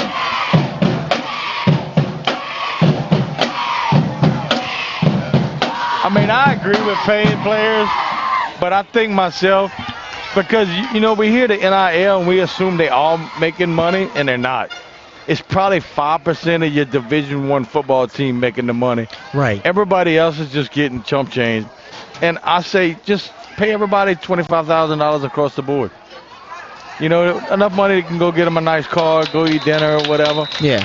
But you shouldn't have some making all the money and some making nothing. First down, Panthers. That's going to be a Dwayne Scott State Farm first down after a Maddox Sempe run of about 5 yards. Ball's going to be on the Panthers' own 40-yard line. But, I mean, NIL definitely just changed the whole entire college world because now you're seeing players transfer all over the place. I mean, all these colleges you see colleges with billionaire boosters or Saudi Arabia boosters. They bring in all this money. I mean, Michigan, I think, has a booster whose wife is Saudi Arabian has all this money. I mean, all you need to do to succeed in college football is have a Saudi Arabian person become a fan of your team. And we're seeing a 60-yard touchdown over the middle to Carter Dupree. He's going to walk his way into the end zone, and the Panthers are going to be on the board for the third time tonight. That's the third touchdown we've seen from the Panthers on a slant over the middle. They're using it like a broken record, but it is working unlike a broken record. And that's what they should have been doing this entire game. Make it easy for the quarterback, find your open receiver, and use the speed of these guys to score a touchdown. You know what else, dude? He had time to throw the ball. He did. That offensive line blocked really well right there. He had nobody in his face, and all he had to do was pitch it.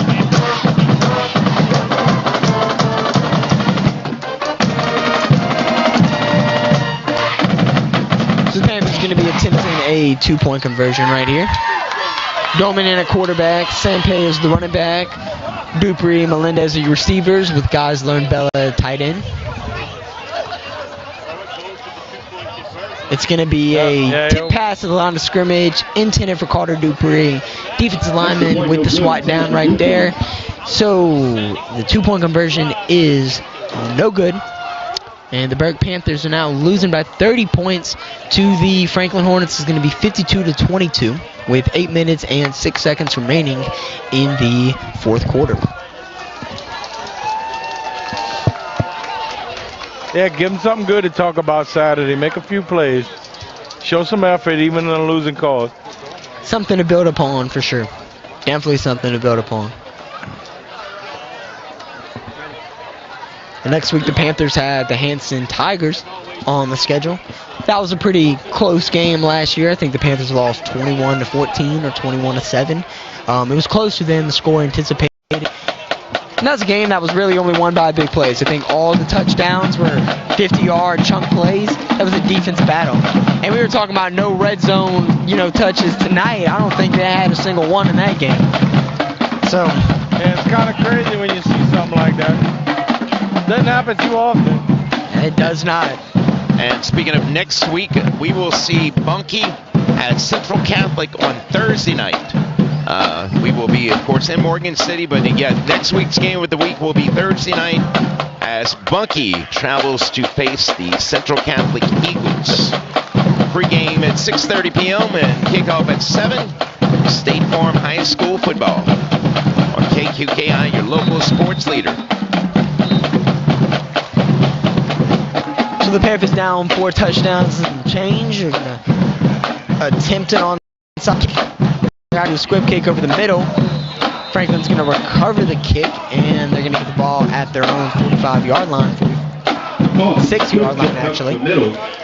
Tell you what, man, the Sound of Pride band getting down tonight. They are. Kept this crowd engaged in the game despite the score. Man, cheerleaders, the Top Cats dancing with them. I mean, they're getting down tonight. Loving it. They sure are.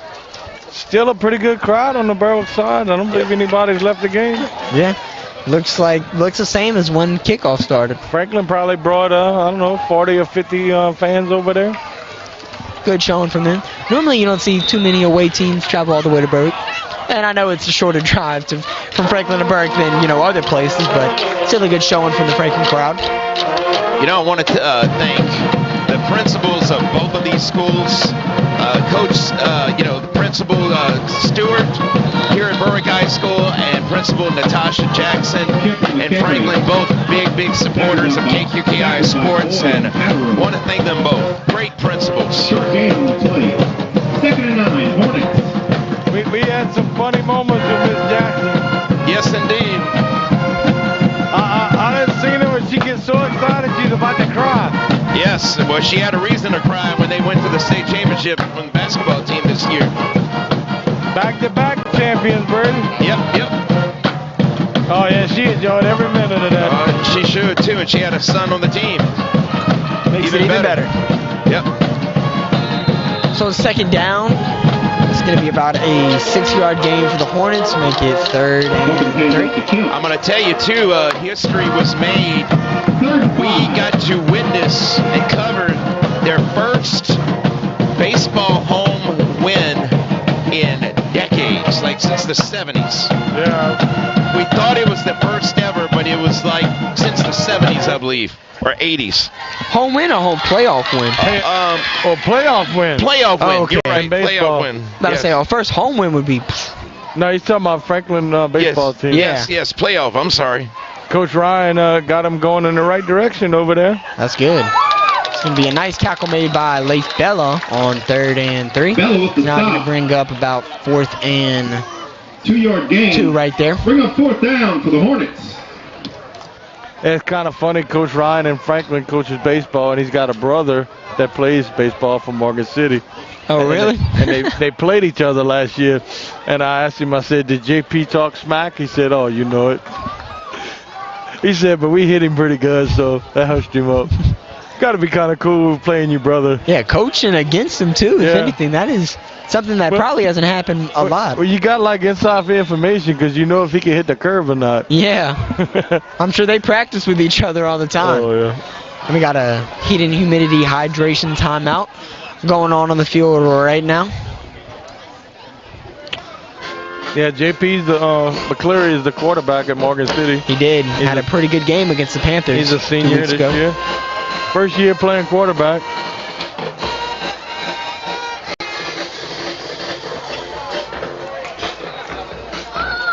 Hoping to lead the Tigers to the playoffs right there.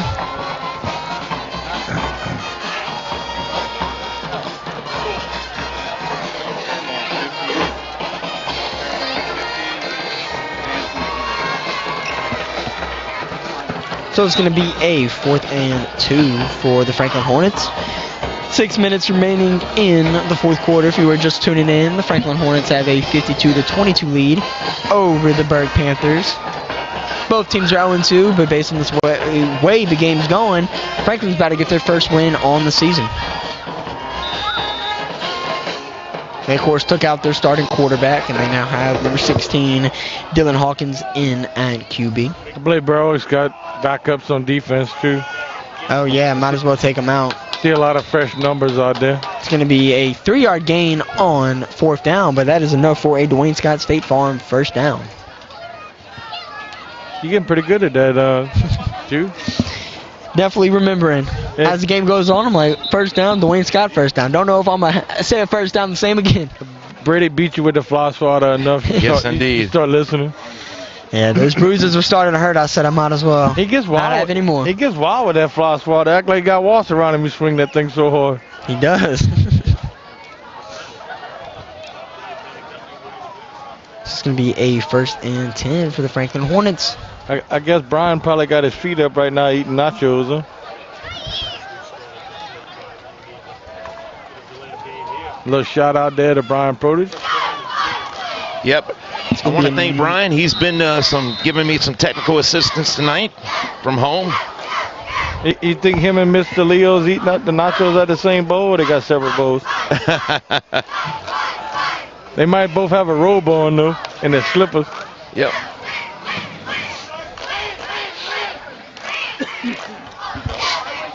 It's going to be 2nd and 6 for the Franklin Hornets. About 5 minutes remaining in this football game. Play clock winding down 6 seconds. Franklin taking their time to call this play. They have a receiver that looks to be lined offsides, and they're... Yeah, he backs up. Going to call him for delay of game, and, you know, they kind of hesitated with the call, but they throw the flag. So it's going to be delay of game for the Franklin Hornets. Going to push them back 5 yards, be about a 2nd and 11 for this team. Flag on the play on the Hornets. Funny moment, second down. I guess it was, I don't know, 5, 6, 7 years ago, Berwick played a team, I want to say it was called Bernardo, and it was a muddy game.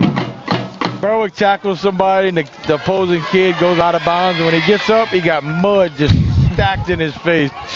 And I see the official reach for a water bottle, and I'm thinking, oh, well, that's nice of me, gonna squirt the kid's face. The official puts it on his hands and then throws the bottle on the ground and walks away. I was like, come on, bro. What are you doing? Yeah, help the kid out. He got a mud pie in his face. You gonna wash your hands. And were the Panthers wearing white jerseys? Oh, I don't know. Well, they were at home, so probably not. Oh, they were wearing white jerseys. I'm sure that laundry team is frowning on that. The sideline was just, nasty. I remember about 2 years ago, maybe 3 years ago, or no, it was actually last year's Jamboree. Mud everywhere in that Morgan City field. Anyone wearing white jerseys in that game, I'm sure that bus stunk. That bus had to stink. I didn't mind playing in the mud. It was coming in on Saturday or Monday. Yeah, equipment just stunk. I mean, the whole locker room was sour. And I'm sure when it's hot, it kind of cools it down a bit. Yeah, I felt sorry whoever had to clean that mess up. And we ain't had all that high quality tires like y'all got nowadays. Oh, no. We had that old funky soap powder. You had to break the clumps up to put it in the machine.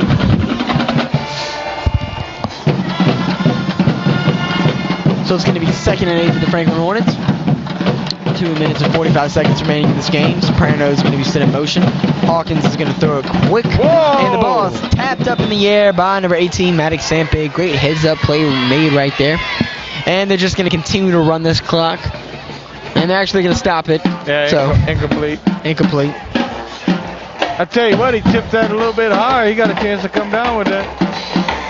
He does, maybe even return it for a pick 6.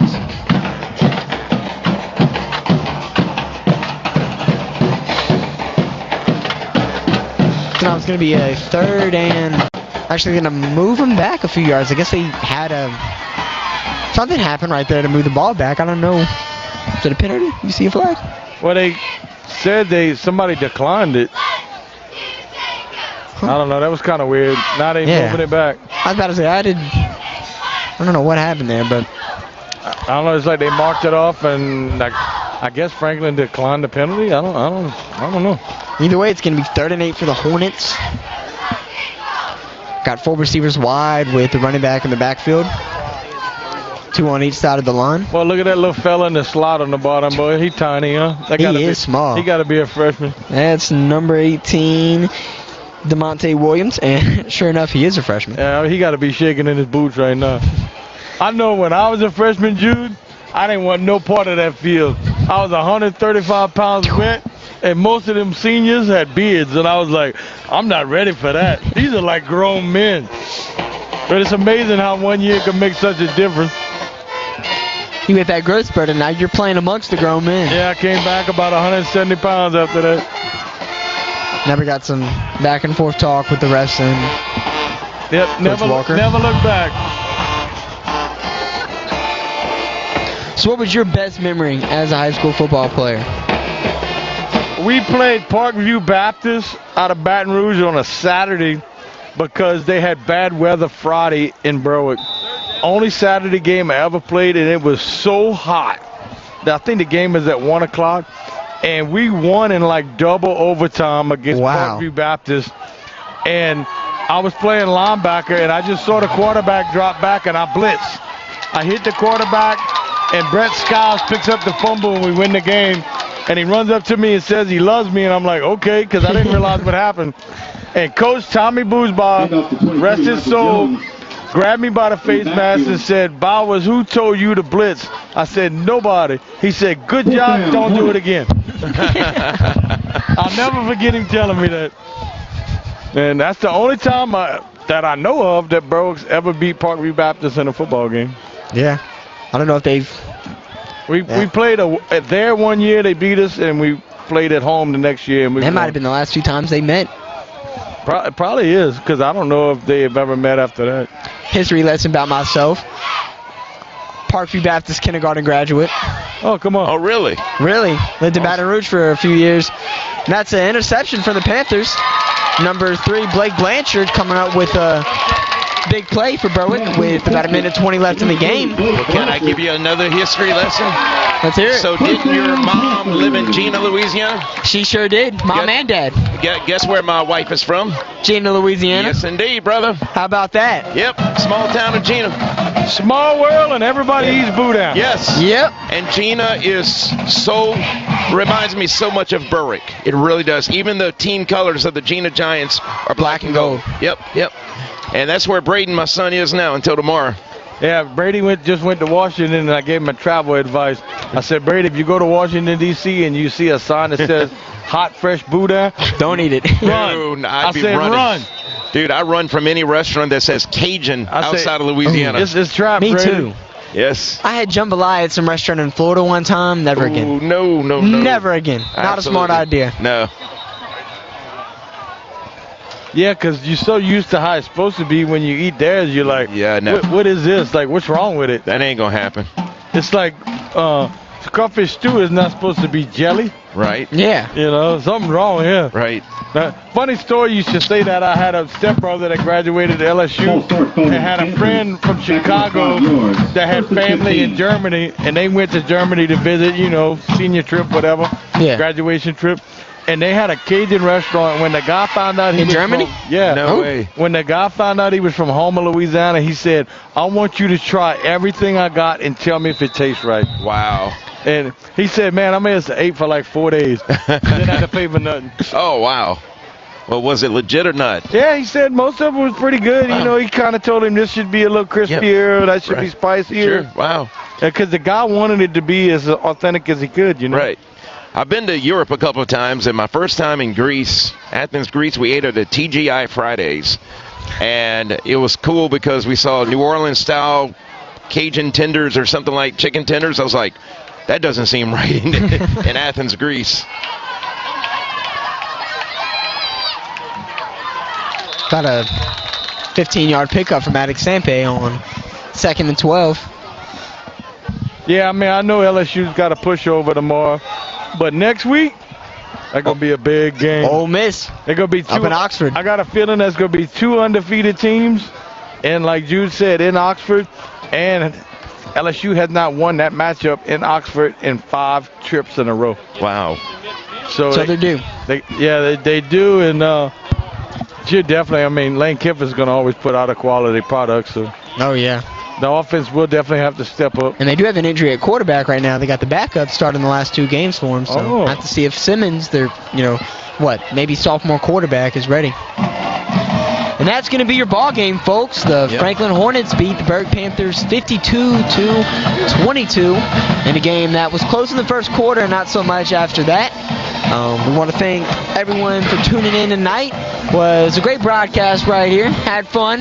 Might have been the score that I wanted, but it was still a great time being up here with y'all. And we want to thank you, Jude, for filling in for J.P. Henry. And anytime. Jude will return next Thursday night as the Central Catholic Eagles will host Bunkie in Thursday Night Football here on KQKI. Of course, we want to thank all of our sponsors who make KQKI High School football possible. And, of course, that would be our State Farm agents, John Cart, Carol Folks, Dickie Fitzgerald, and Dwayne Scott. Walk On Sports Bistro in Thibodaux, Conrad Shipyard, Patterson State Bank, Taco Bell, Bayou Bend Health System, Tesh Health, Thibodaux Regional Medical Center, Core Physical Therapy and Sports Performance, Awapaho Litterbox Rentals, AJ Doman, Chevrolet, Chrysler, Dodge, Jeep and Ram, GJ Curbside, Halamar Shipyard, Pick-a-Pack, St. Mary Golf and Country Club and Bogey Free Golf, Central Boat Rentals, Headache and Pain Center, Best Jewelers and Charlie's Pawn Shop, and Lafayette Electric. We'll see you next Thursday night as the Central Catholic Eagles will take on Bunkie. I don't know their mascot yet. We'll figure that one out. Thank you, Jude. Thank you, Betty. Thank you, Parker Spivey, Matthew Prodich, and my daughter Alyssa, who helped us out. Everybody have a wonderful weekend. Yep. Be safe. Y'all have safe. Y'all be safe. And I'm Brady Burrell for 95.3 FM KQKI, Bayou Vista, Morgan City, Louisiana, and the KQKI Digital Video Network. You've been watching and listening to State Farm High School football as the Franklin Hornets defeat the Berwick Panthers 52-22. Have a great evening.